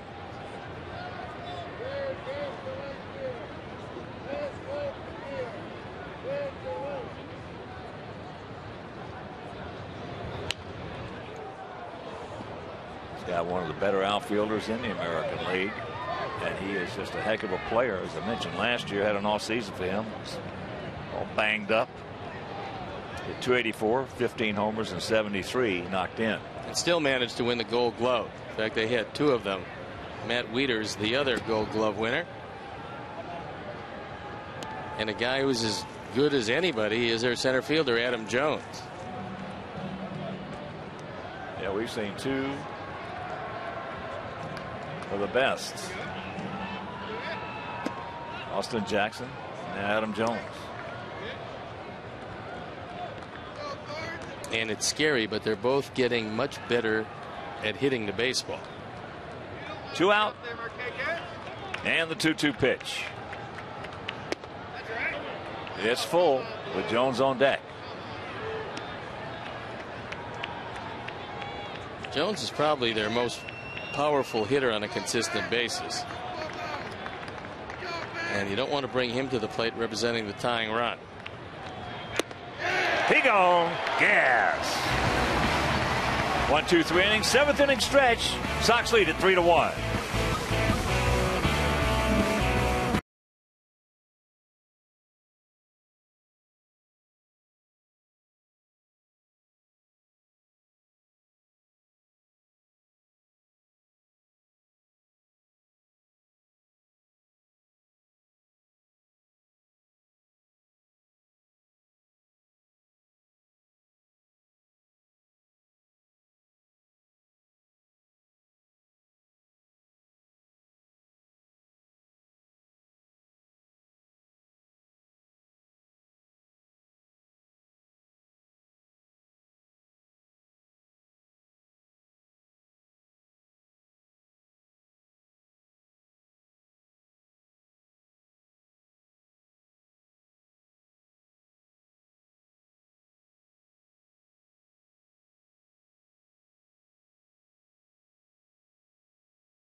games around the major leagues.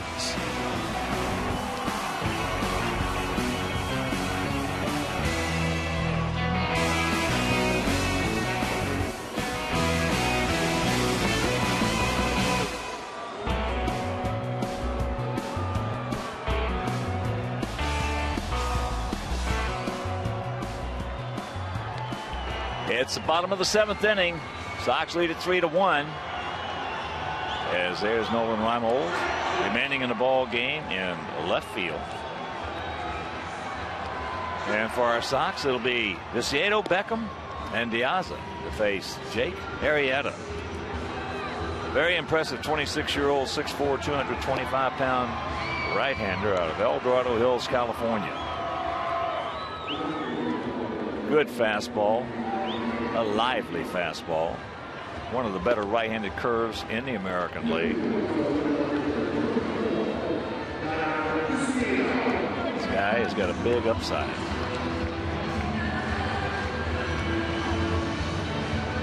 So here we go. Here's Tanks. He's 0 for 2. Twins beat the Yankees 7-3 in the Bronx.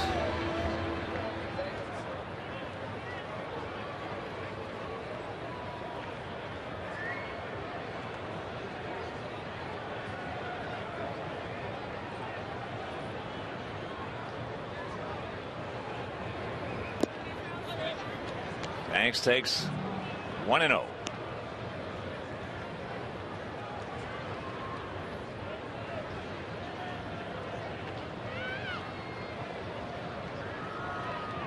Now feels slightly to the right.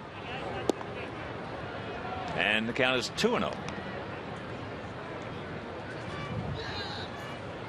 That Minnesota victory.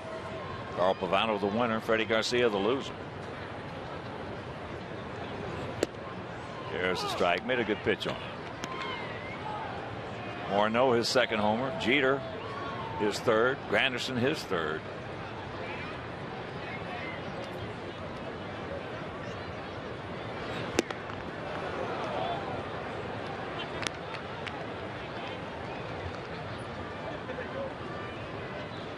It's Jesse Crane loosening up in the bullpen. Bullpen has had a shot at 5 hitters, and they've retired 5 hitters. 4 of them by strikeouts. Checks it up, then a full count. 11 strikeouts.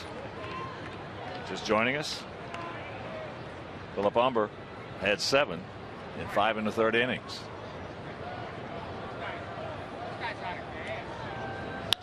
There's a good way to start it. That boy Tanks. Line shot. Well, that's some pretty good hitting, because you're thinking on a full count you're likely to get a fastball. He got a cutter. This ball is on the outside corner, cutting away from him. A good pitcher's pitch. And Dan just reaches out and hits it very nicely into right center field. So Brent Lillibridge comes on a pinch run.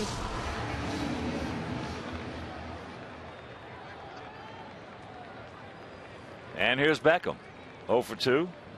Last time up, went out deep to center field.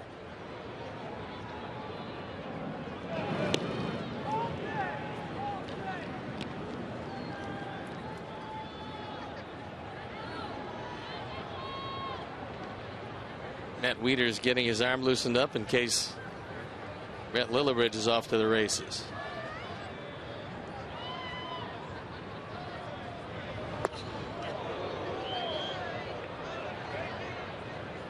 Little high. 1-0 as Gordon checks down with Joe McEwing. Bullpen getting up for the first time for Baltimore as Arrieta now about ready to deliver pitch 103.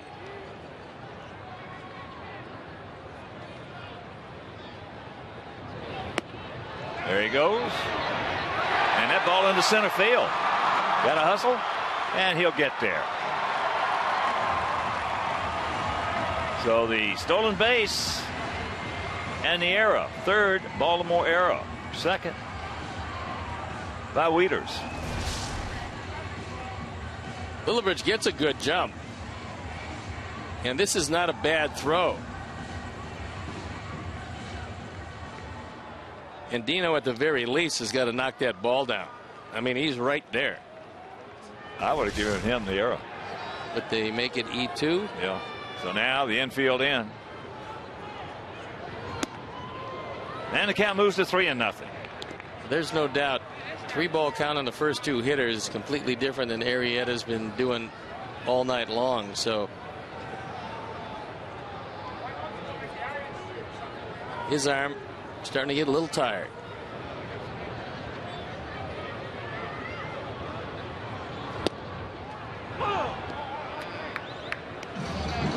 Checks it up and takes 3-1.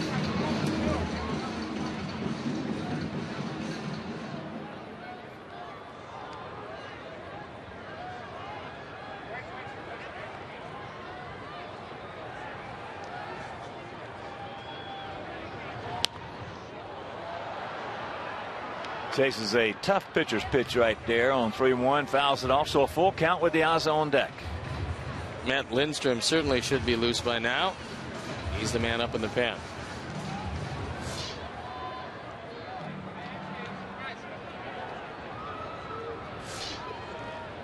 And the payoff pitch.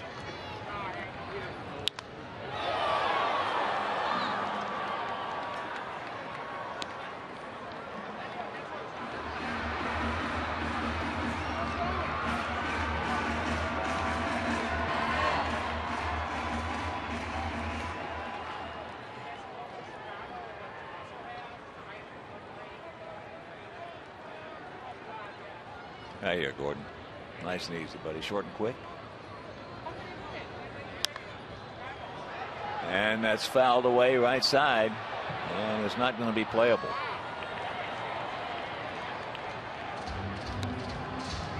So the beat goes on for Beckham. When you get in a rut of pulling the ball and pulling the ball foul consistently, is there any way to get yourself out of that? For a young player, it's very tough.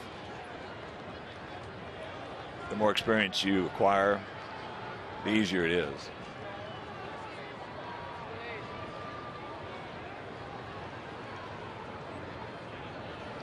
And once again the 3-2. And he pops him up. And Dino.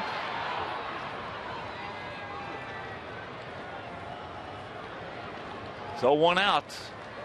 And it's up to De Aza, who started us off last inning in fine fashion with a base hit and came around to score, as did Morel on Canerco's 2-run double.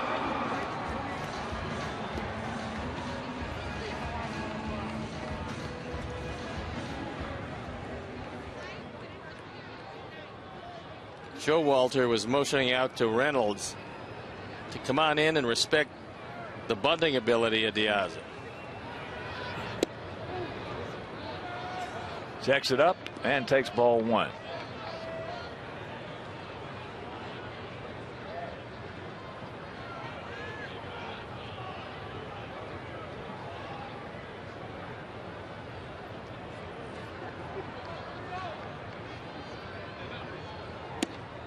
Takes ball 2.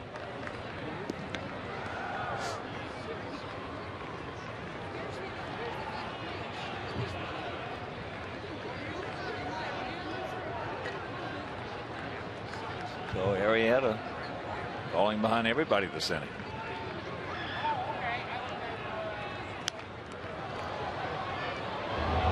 Good swing just underneath it.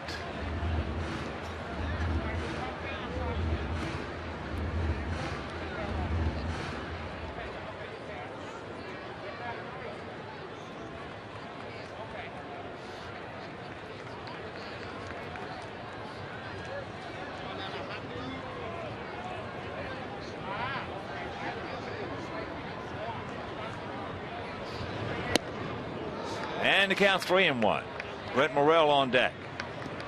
In a similar situation last time up, Arrieta went away for a called strike 2 and tried to go out there another time, and that was a base hit that eventually led to a run.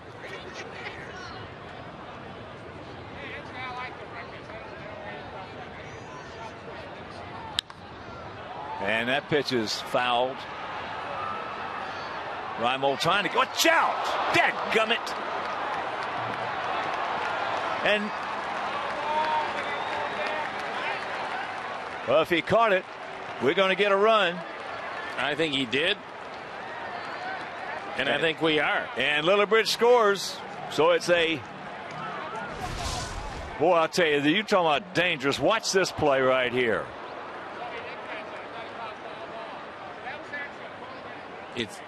It's in the glove, and then most remarkable part about it is it stays in the glove.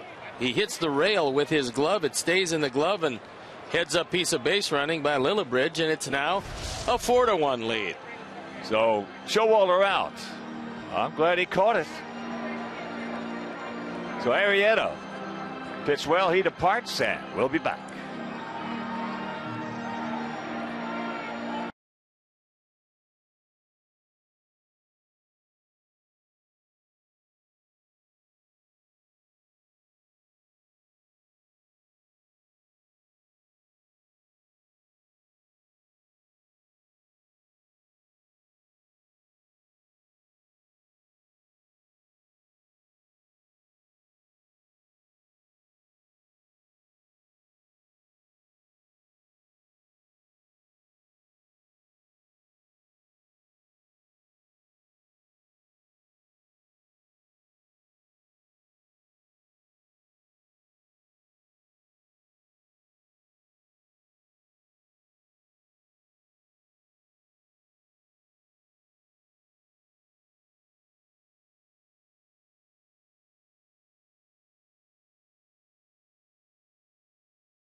But it's one of those things where your instincts take over. You want to catch everything.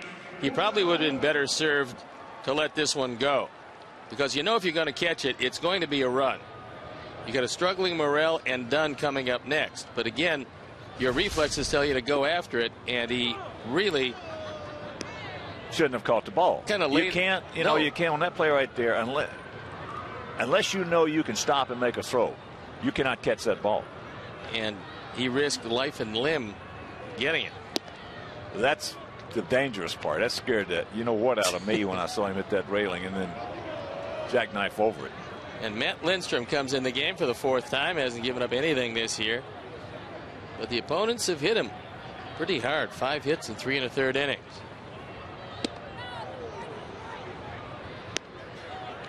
One and two the count to Brant. I'm glad he caught it. Got the run home. That's a big insurance run late.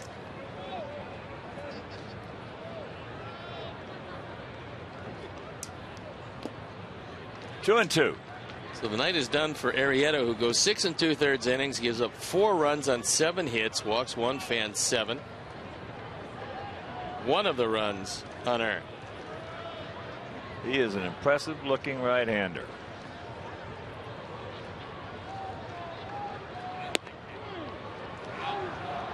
Got him on the outside corner, but we come up with a big run, and we'll go to the 8th leading 4-1.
who stole a base, induced an error, and later scored the 4th run, stays in the game in left field. And Jesse Crain comes into this one for the 4th time.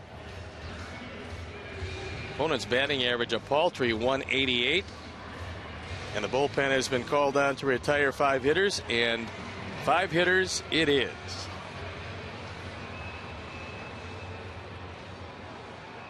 So here's Adam Jones to face Jesse.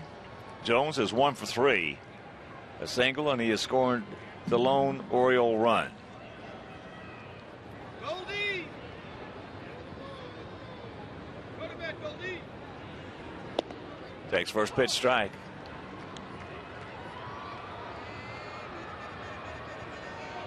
Bottom of the 9th at Royal Stadium. Tigers leading 3-1. 2 out. Verlander still on the bump. Brent. And a big out. Always the first out. That'll bring up Matt Wieters. A strikeout, a single, and a walk.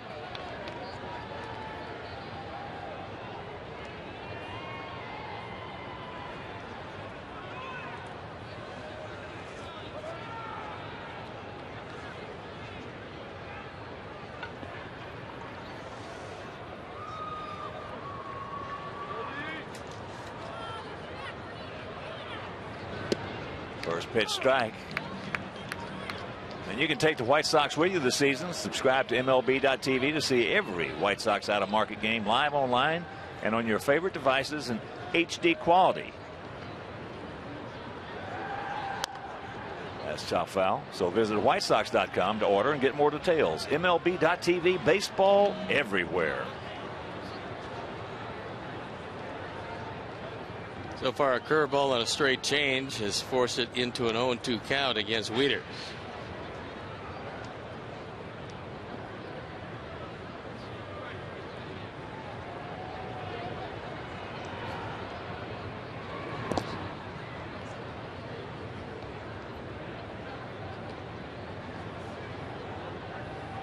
Wieters, like a lot of switch hitters, a better hitter from the right side, more power from the left side.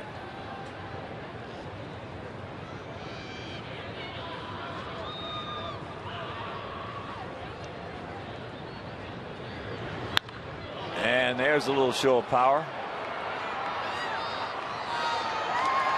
It's a 4-2 ball game.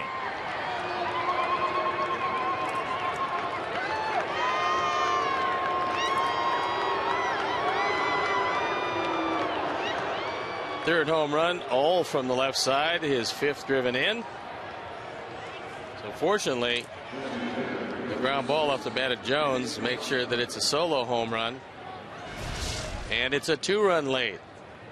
There's the curveball that doesn't do much.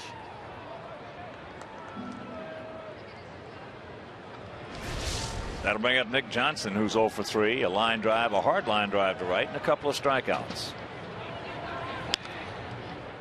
Soft ground ball to Alexei. And 2 out.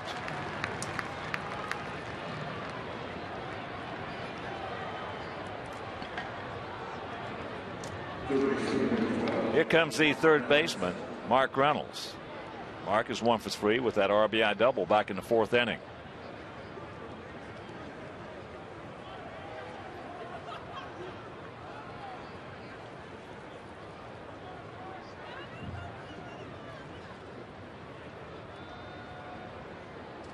Kansas City has just scored a run. They have a man on, 2 out. Verlander leading 3-2.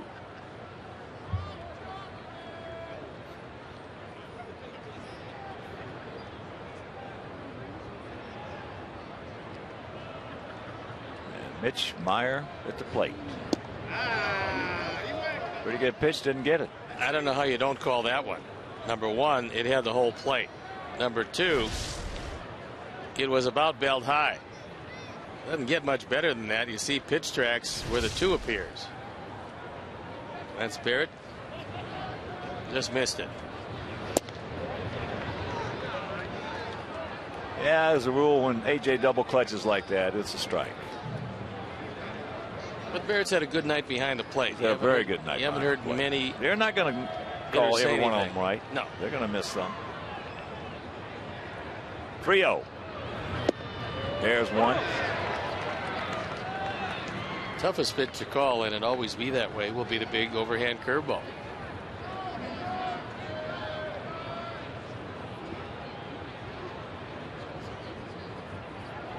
Two out and a 3-1 delivery. It's full.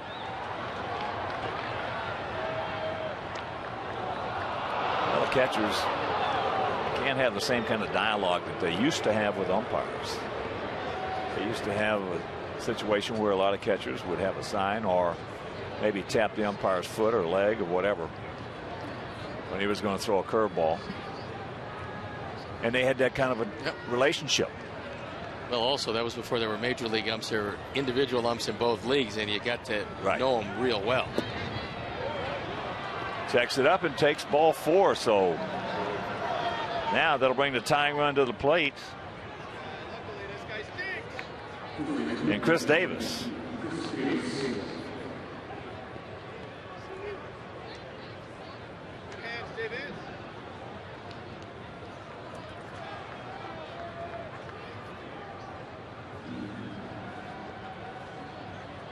Now that 4th run that we picked up last inning looming very large.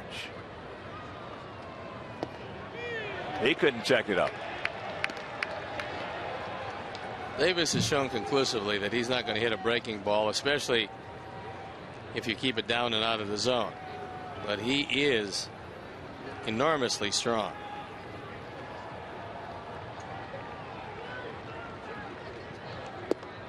On the outside corner. And the count 0-2.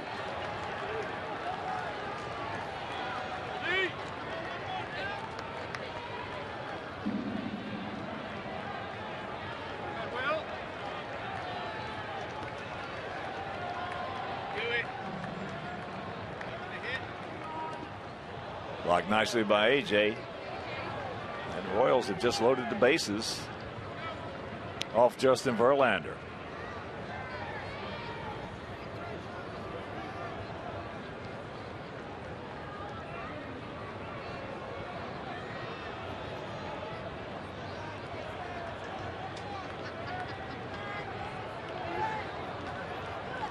Outfielder deep, straight up, spread out.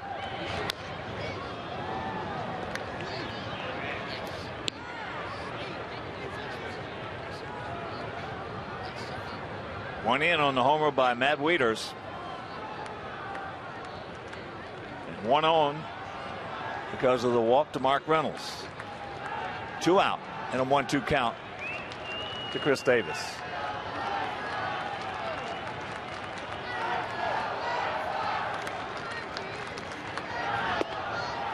Too high. One good curveball out away, and it ends this at bat.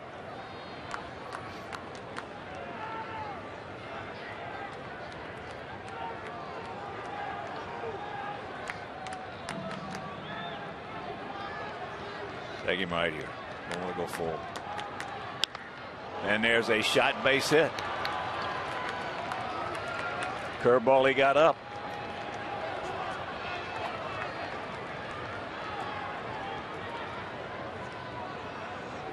Here comes Don Cooper.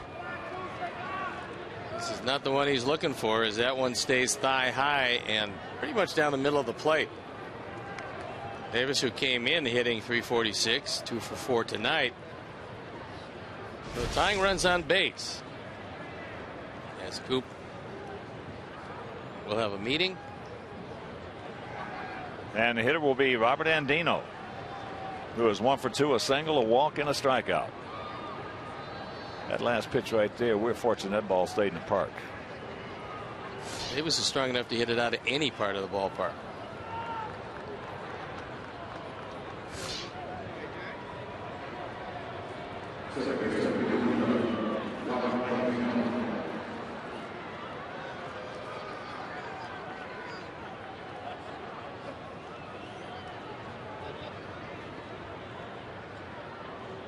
2 on, 2 out.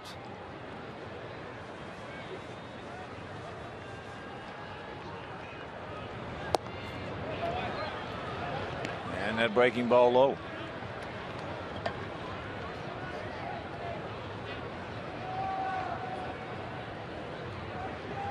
Very weak batter on deck.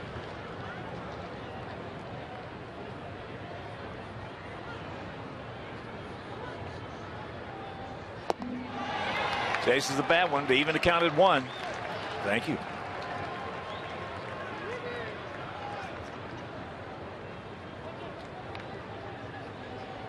Playing Andino drastically to right center field.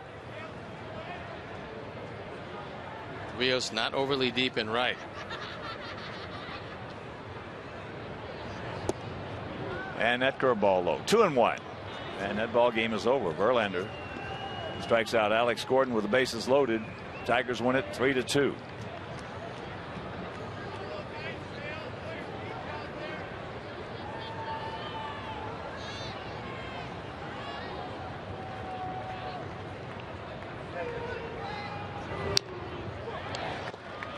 Fouls that one off.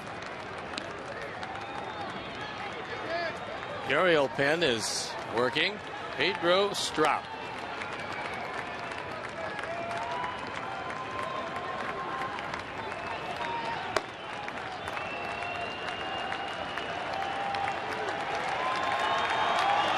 Four 7-0 for us. 2-8-3 for them.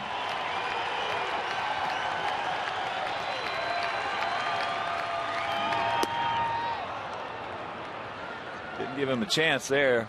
So a full count.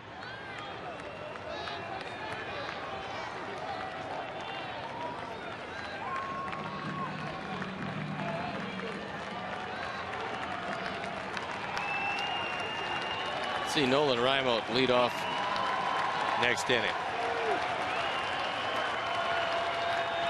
The payoff pitch. He gone. Gas. And that'll retire the side. They threaten for more. They get one. And we'll go to the bottom of the 8th leading 4-2.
The 8th inning in a 4-2 Sox lead. It'll be Dunn, Konerko, and AJ to face Lindstrom.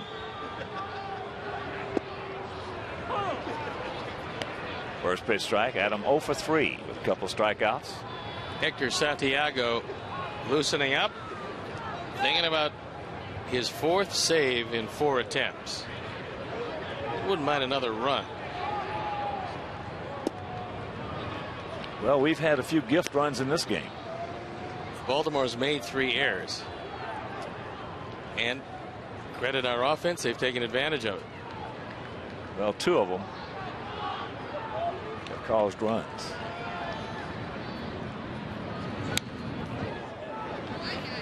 One and 2 the count. There's a look at Hector.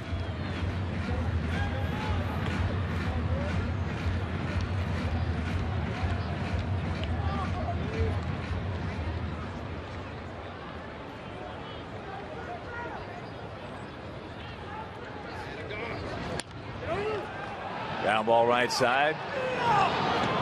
And that's out number 1. And that'll bring up Konerko.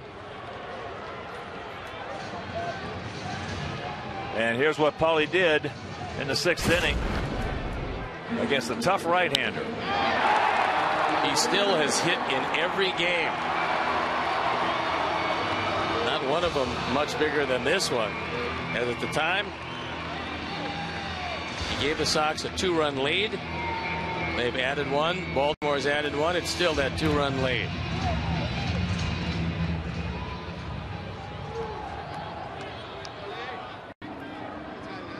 Paulie now 5 doubles on the season to go along with 9 RBIs in that home run. Takes ball 1. Making plans to be with us tomorrow night. Danks against Chin. Johnny Danks. And if you can't make it to the ballpark, the game will be right back here over WGN Sports on the U. And on Wednesday,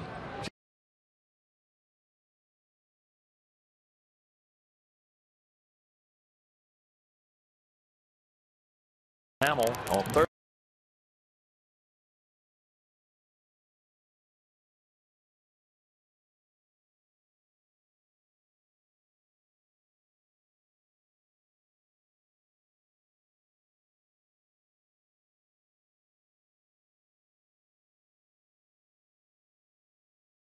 So far, Lindstrom hasn't thrown one close, however, on the first 3 pitches.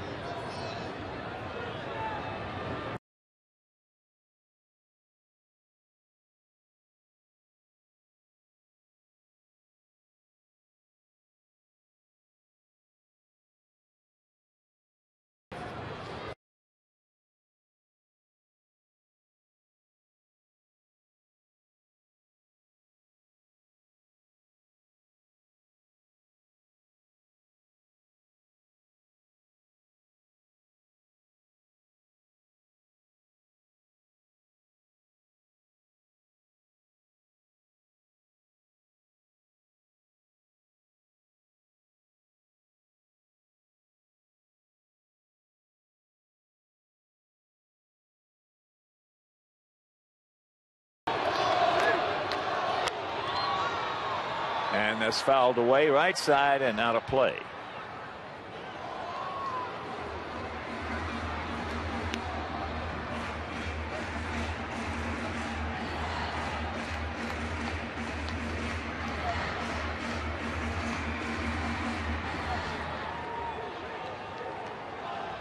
Right on the mark at 50 degrees. A drastic change from yesterday. A little bit.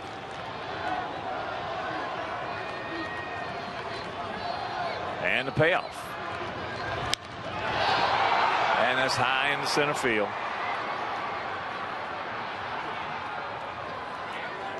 So 2 out, and that'll bring up AJ.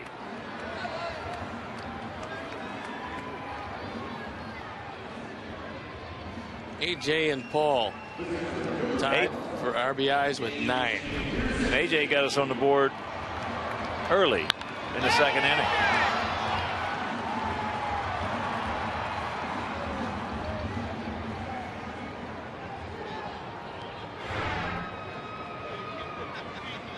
AJ now 3 homers along with those 9 RBIs.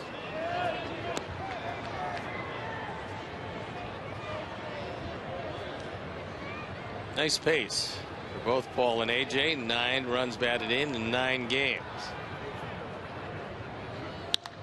And there is a line shot. Get down, it will.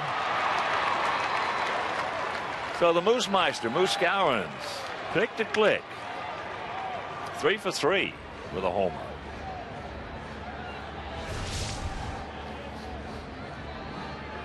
AJ just goes down and gets this one. When you're swinging the bat well, you take bad pitches. You put them in play and they fall in front of people. Let's get a little something going with 2 out right here, Alex. 1st and 3rd him. Or knock him in.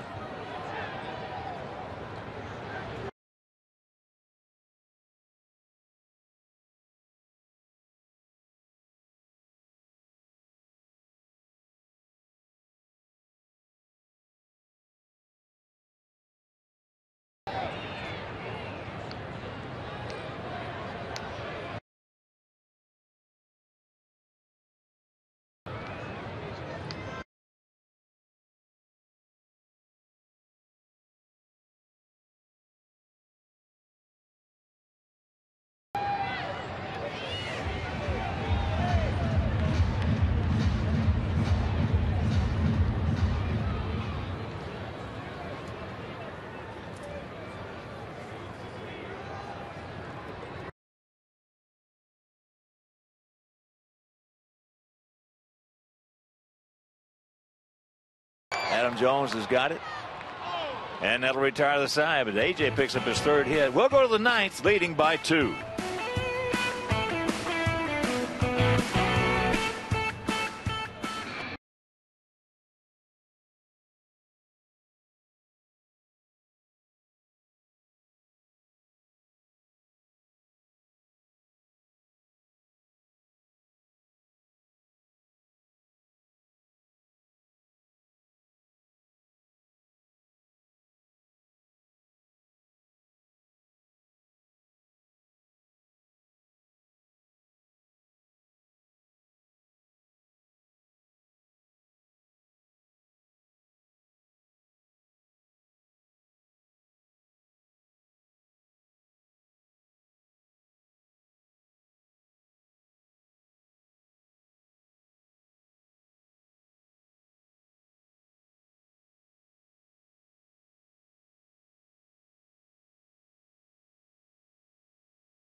He's got a 2-run lead. He's 3 for 3 in save situations. ERA an even 3.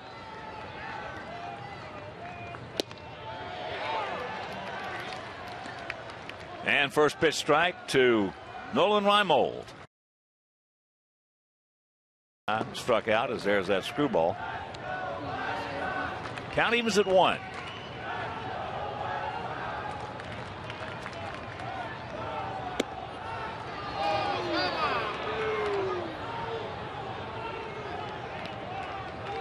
Two and 1 to count. Hardy on deck. And Markakis in the hole. Not only does Santiago throw hard, but he's very deceptive. I'm not sure if the hitter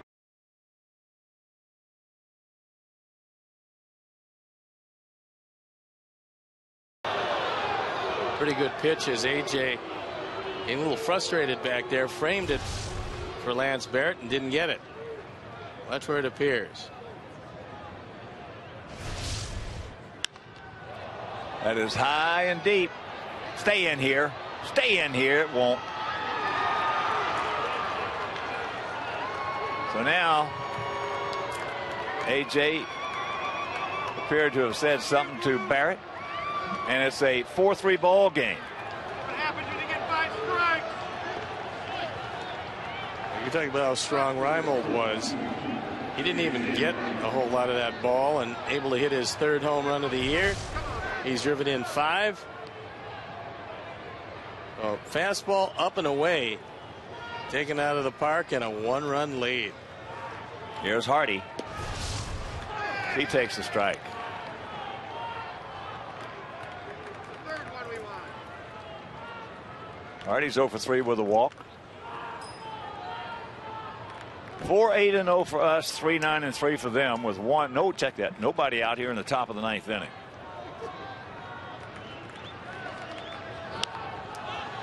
High pop up. Paulie. He's got room. And that's out number 1.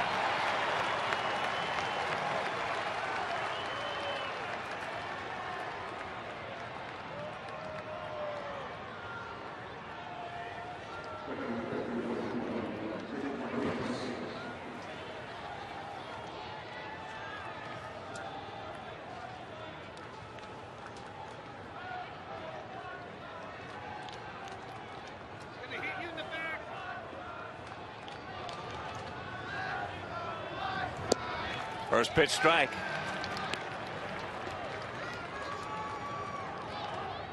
Pitchers of record, if you're just joining in, are Will Oman, Jake Arrieta. And the count 0-2.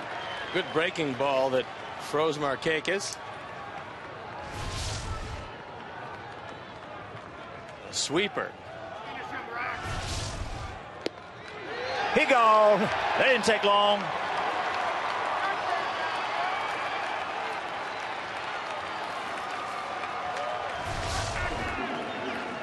AJ wants it away. Santiago dots the glove. So here's the dangerous, the very dangerous Adam Jones, who's 1 for 4. But he swung the bat tonight better than that.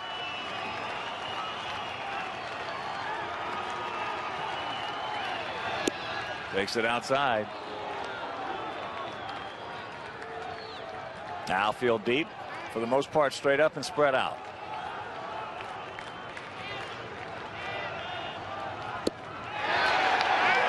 Well, he took a big, healthy cut on that. No contact. You can't hit a 3 pitch. Perfect spot for it.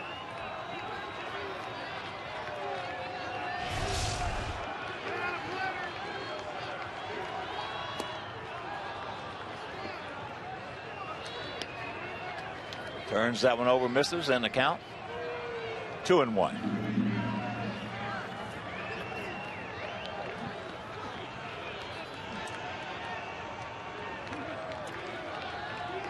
Matt Wieters, who homered, he's on deck. And that ball's hit hard. And we got ourselves a tie ball game.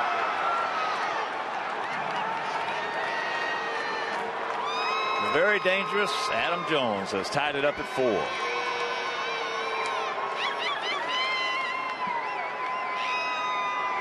Fourth home run, 5th run driven in, 2nd hit of the night, and 2 solo shots. Seen the lead evaporate. So Oman can't win it. Arrieta can't lose it. And here's Wieters. He's 2 for 3 with that homer last inning.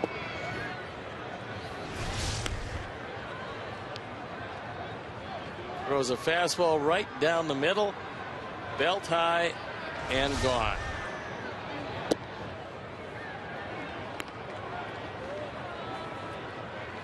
Two and 0 the count. Come on. Gotta forget about that and gets this out.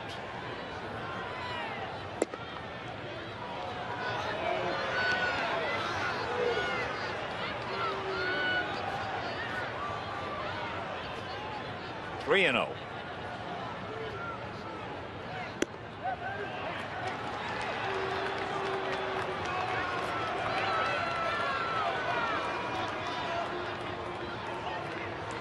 Nick Johnson is being called back. They got Wilson Betemeet. He's one of the bats on the bench.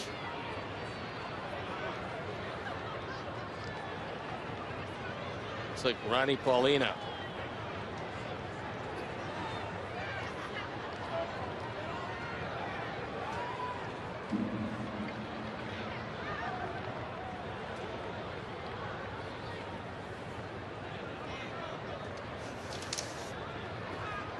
So the Orioles with 3 home runs in the last inning and 2/3.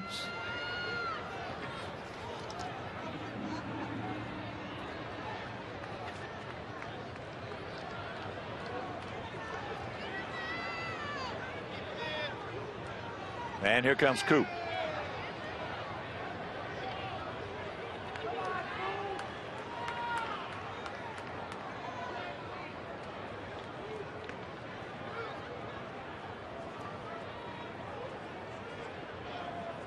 All started this inning with Reimold.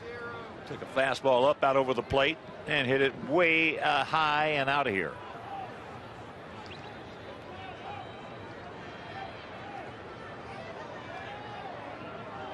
Then after Hardy fouled out, Markakis struck out. 2 out, nobody on. Adam Jones got another fastball and hit it way hard and out of here. For our guys in the bottom half of this inning, if we get there. And I think that Don Cooper might have been given the boot by Lance Barrett. Well, they thought they had Reimold struck out. AJ thought they had him struck out. And then he hit the home run. And a pitching coach has got to protect his pitchers.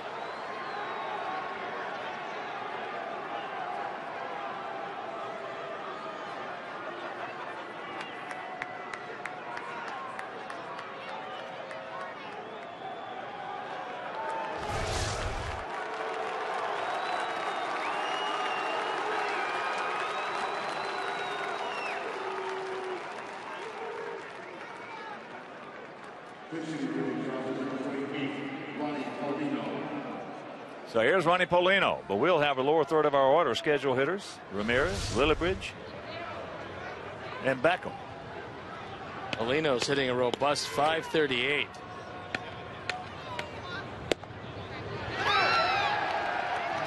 Takes first pitch strike.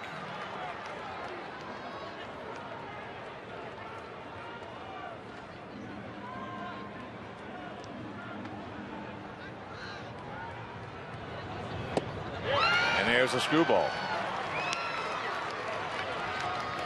0-2 the count.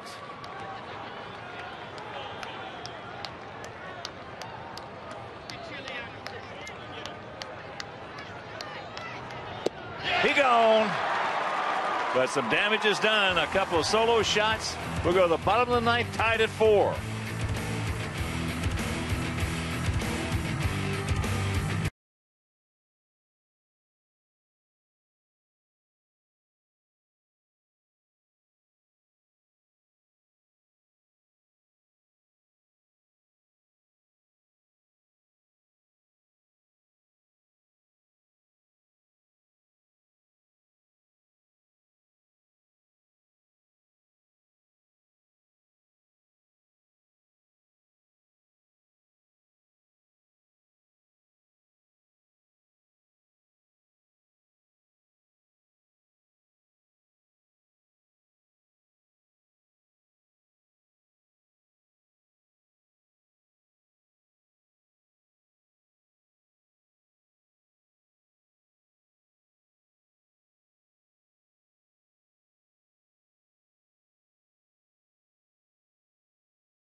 Fine ERA of 180, on for the 5th time. Opponent's hitting just 188 against him. However, control has been a factor. 3 walks in 5 innings. He could use 1 or 2 of those here.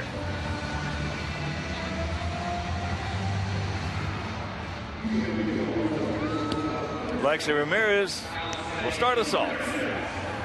Hey, boys, let's forget about it. Let's go get a run.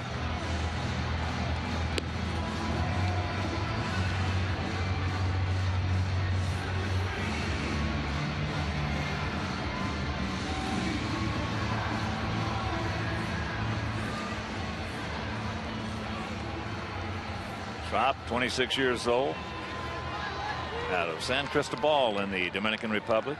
6 feet tall, 215 pounds. Originally with Texas.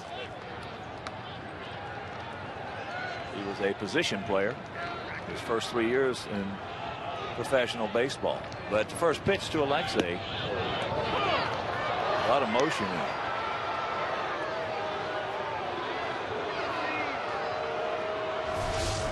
Alexei thought this was a little high.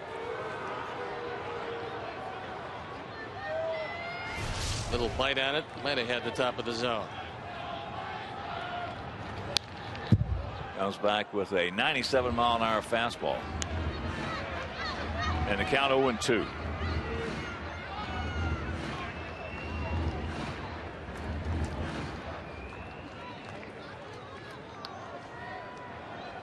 Alexei 1 for 3 tonight. Had an infield single back in the 5th inning. Ate him up right there. And that's out number 1.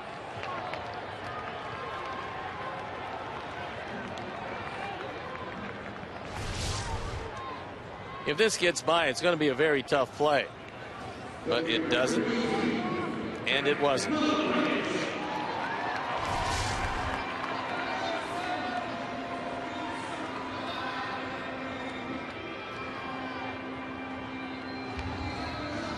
So here's Lillibridge.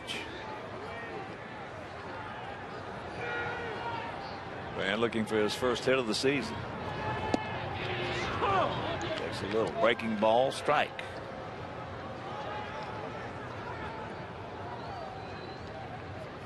Fastball now. Setting up inside.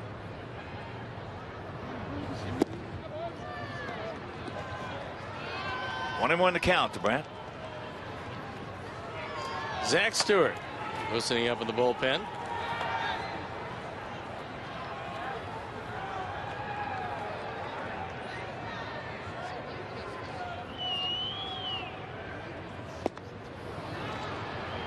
And that one at 97.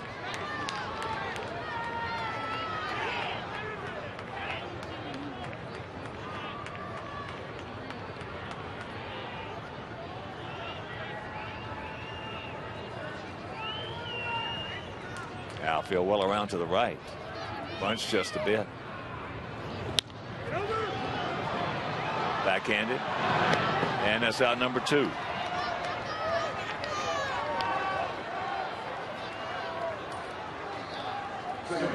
So here's Beckham. Gordon 0 for 3. He struck out, went out deep to center, and he popped up to second. Strop appeared last year with the Orioles after coming over from Texas, claimed off waivers. 2-0, 0.73 ERA in 12 games. There is no questioning his arm.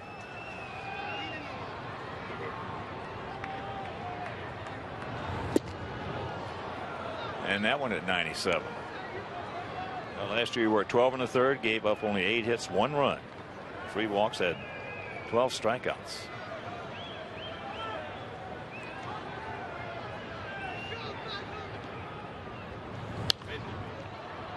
Coming right at him.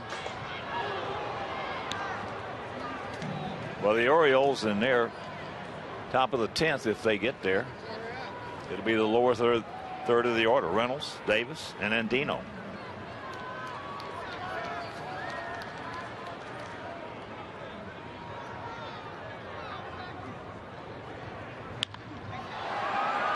That breaking ball hit into center field, so Strop has himself an easy 1-2-3 inning, and we're into extra innings.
He'll face Mark Reynolds to lead it off.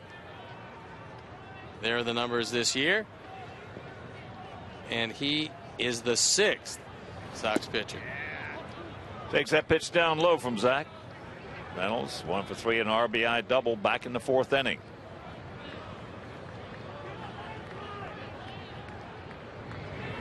Yeah, he went. Takes ball 2. Davis on deck and Andino in the hole.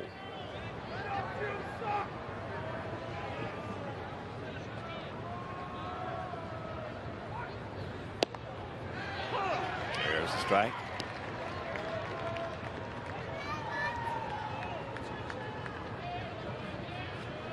Four 10-3 for them, 4-8-0 for us.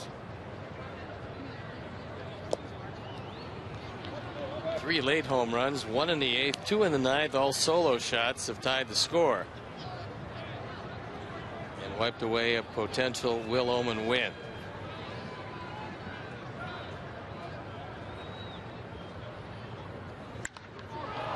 High in the center field and deep,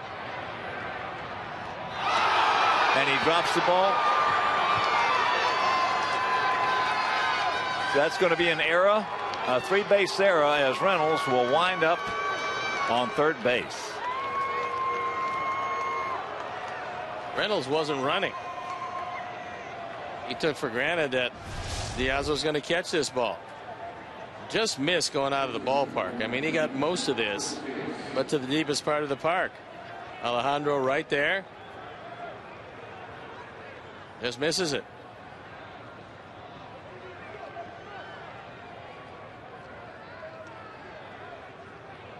And we'll watch Reynolds. He's not hustling at all. He thinks it's an easy out. Still winds up at 3rd base. So here's Davis with the infield in.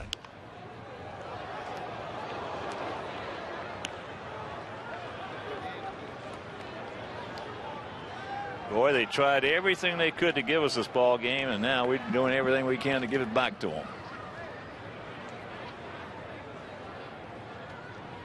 Davis is 2 for 4. That'll get the job done and maybe more. Grant.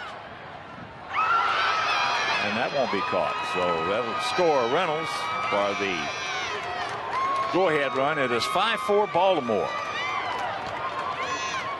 Gives you some sort of an idea how strong Davis is. He just lifted that ball to the opposite field. A valiant attempt by Lillibridge, but he jumps up. The ball hits off the wall. And for the first time tonight, it's an Oriole lead. That one didn't miss going out of the park by much.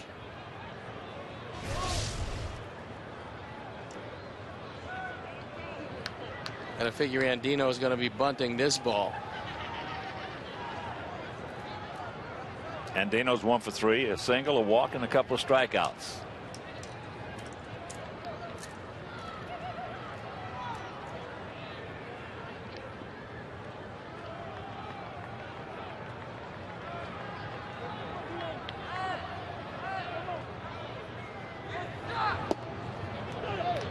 Takes the bunt, takes the strike. So 0-1 to count.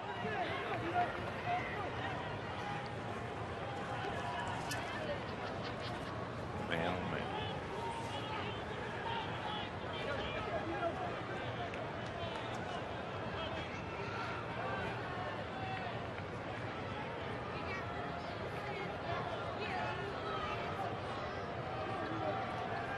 Corners in close. And the count evens at 1.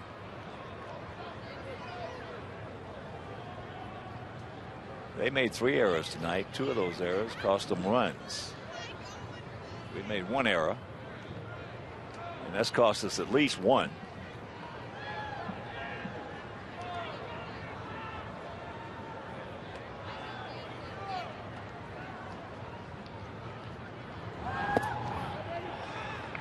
Two and 1. For our guys in the bottom of the 10th, it'll be the top of the order. Piazza, Morel, Dunn, Canerco. Hopefully just down 1. Last 2 pitches looked like Showalter took the bunt off.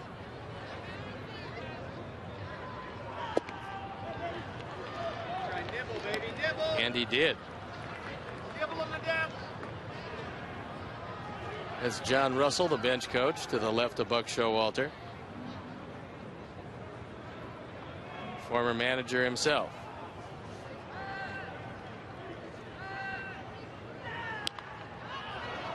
A full count to Andino.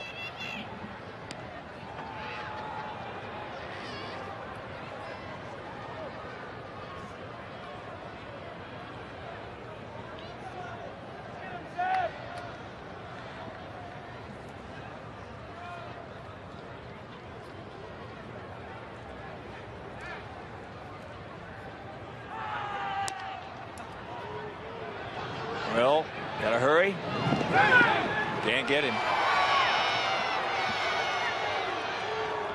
At first, Davis held up, not knowing how far that ball would travel. Realizing that Morel had to come get it and nobody could beat him to third, he took off. This is as good as a bunt. Turns into a base hit. So the error has opened up the floodgates. And here's Nolan Reimold, who homered last inning.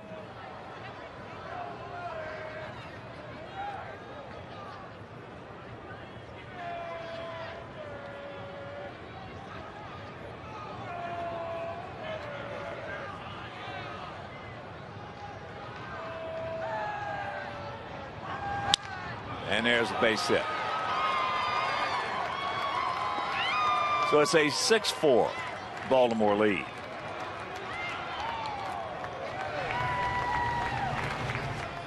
Reimold came on after 4 at-bats by Andy Chavez. The homer and single and drive in 2.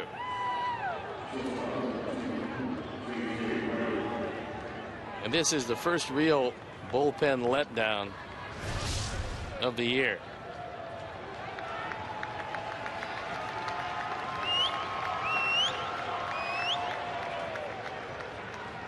J.J. Hardy. He is 0 for 4 tonight. There's a bunt. Get over there. And that'll load him up. Paulie didn't know that Beckham was going to be there. He never turned around. No. Never looked at him. Gordon hustles over as soon as he sees the bunt laid down. Paulie had a shot, but he looked at second where there was no play, and then by that time, no play anywhere. So yet another base hit.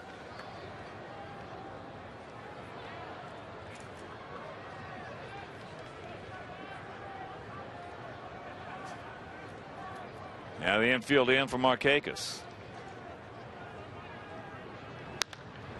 Back to Paulie. He's going to go up to the plate. Now, no throw as Markakis can get down that line, but they get the force.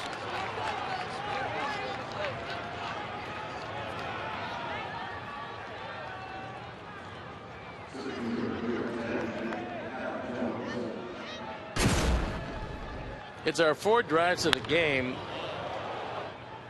Oriole homers abounding. And that one tied it with 2 outs in the 9th inning. Our 4 drives of the game. So here's Jones. 2 for 5, as I mentioned. Swinging the bat. Very dangerous.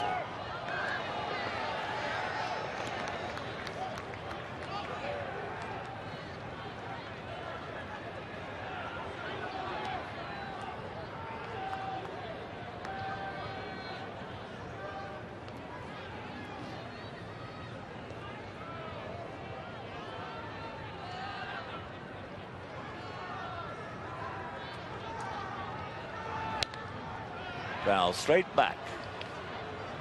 And the count 0-2.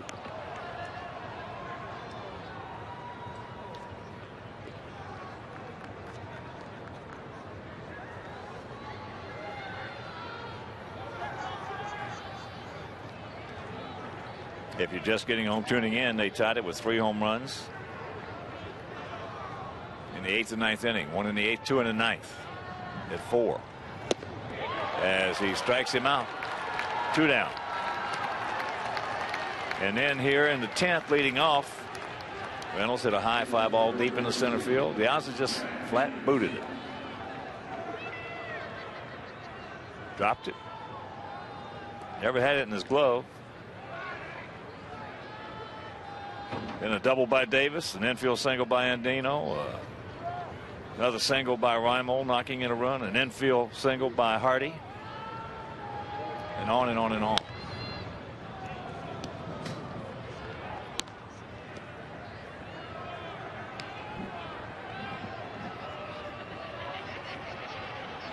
Leaders 2 for 3, a strikeout, a single, a homer, and 2 walks.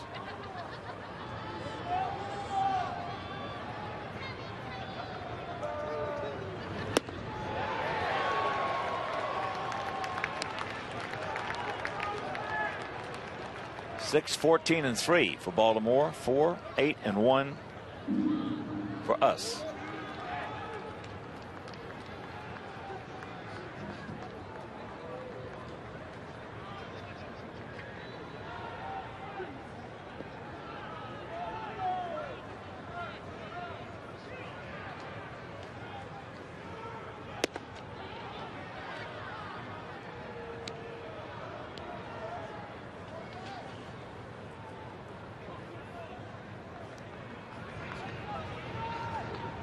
This is our first extra inning game. This is Baltimore's 3rd. First 2 they lost. Both those coming at Oriole Park. 2-2 the count.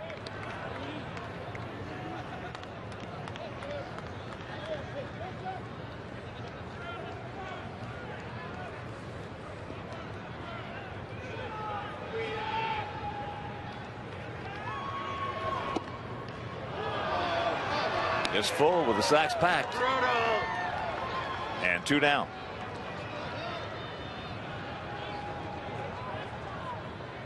Liar. You're a liar.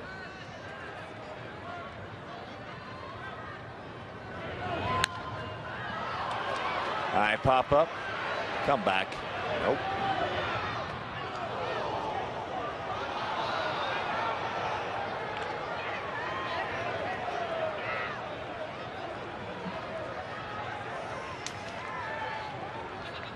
So the Orioles with a run in the 8th, 2 in the 9th, and 2 so far here in the 10th.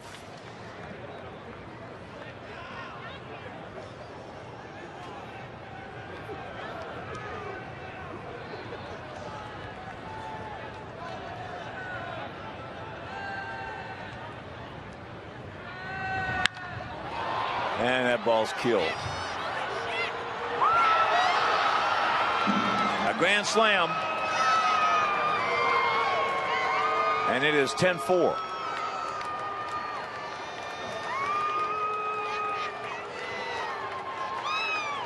Second home run by Wieters in the last 3 innings. He now has 4 with 9 driven in. And what was a terrific baseball game has deteriorated with a 6th spot here in the 10th inning.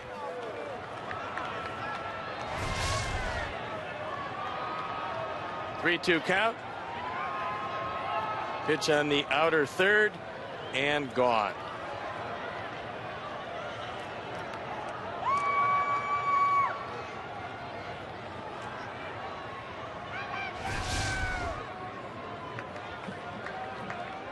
So 5 unearned runs because of that error here in the top of the 10th inning.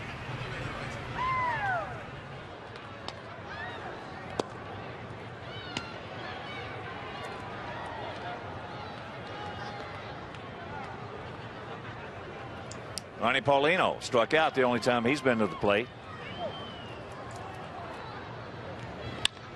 Ball hit hard.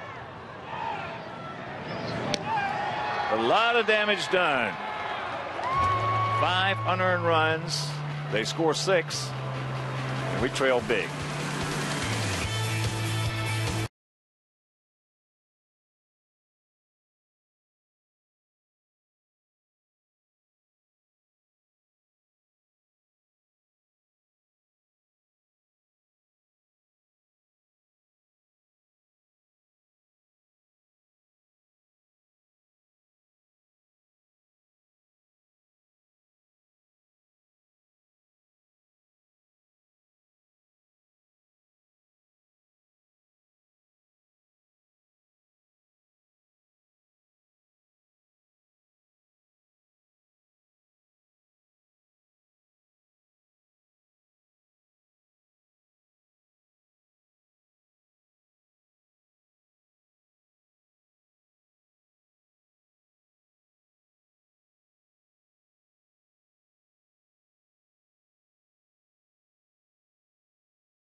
Oriole lead, and that was one of the ugliest innings you ever want to see right there.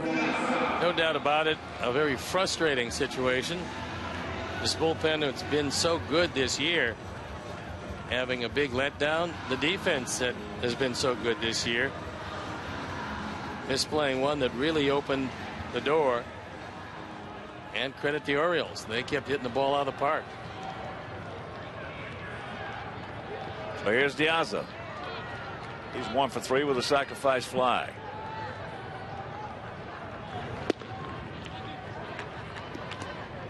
Takes up high, ball 1. Well, let's give him a finish.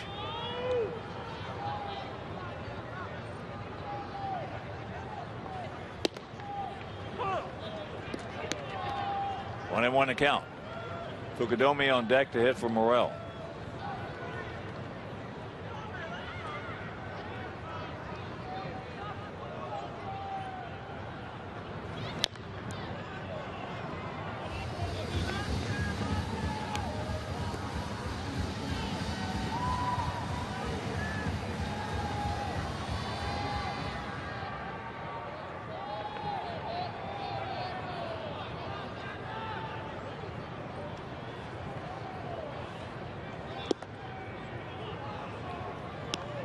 2-2.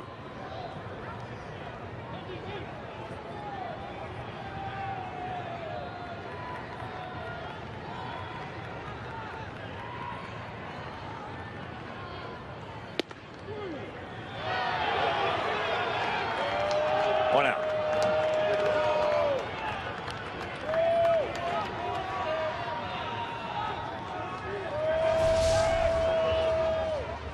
Take a look where this one winds up. It's out of the zone. Been a few guys late. We've had some problems with that zone, but this one wasn't on the umpire. So here's Fukudomi.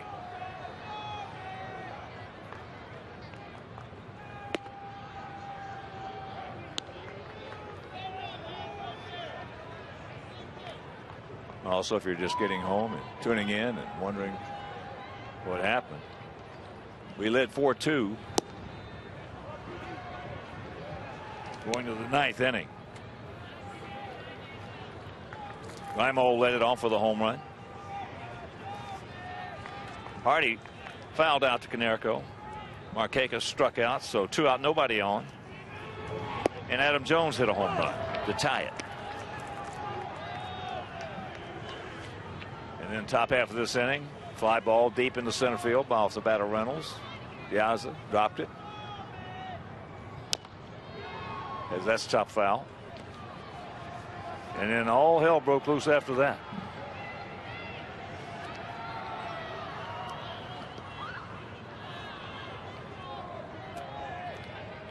Well, you're going to win 60, you're going to lose 60. It's what you do with those other 42. Count, this is certainly one of those 42. Yeah, this one felt pretty good for a long time. For everything falling apart late.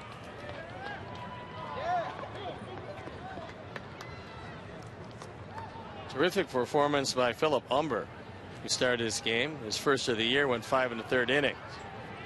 Ullman threw very well. Thornton threw very well. Then things got considerably tougher for the bullpen. Well, that's what happens in this kind of a game. You got to take the positives out. Just like yesterday, you take the positives out of that 5-2 loss to the Tigers.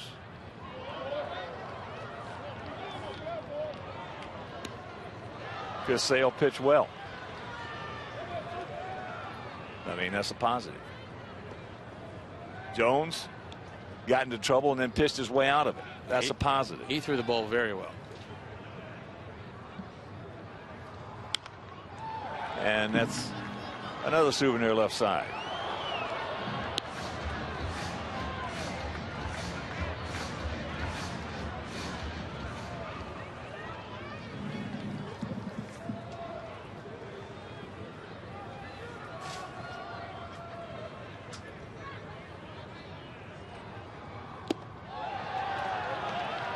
Two down.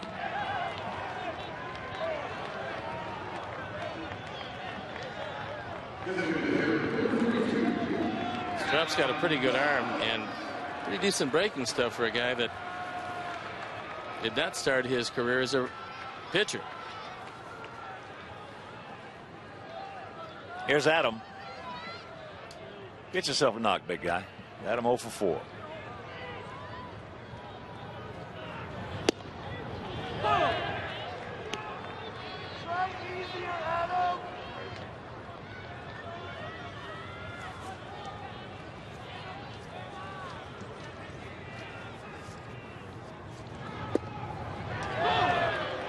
Breaking ball, backdoored him, and the count 0-2.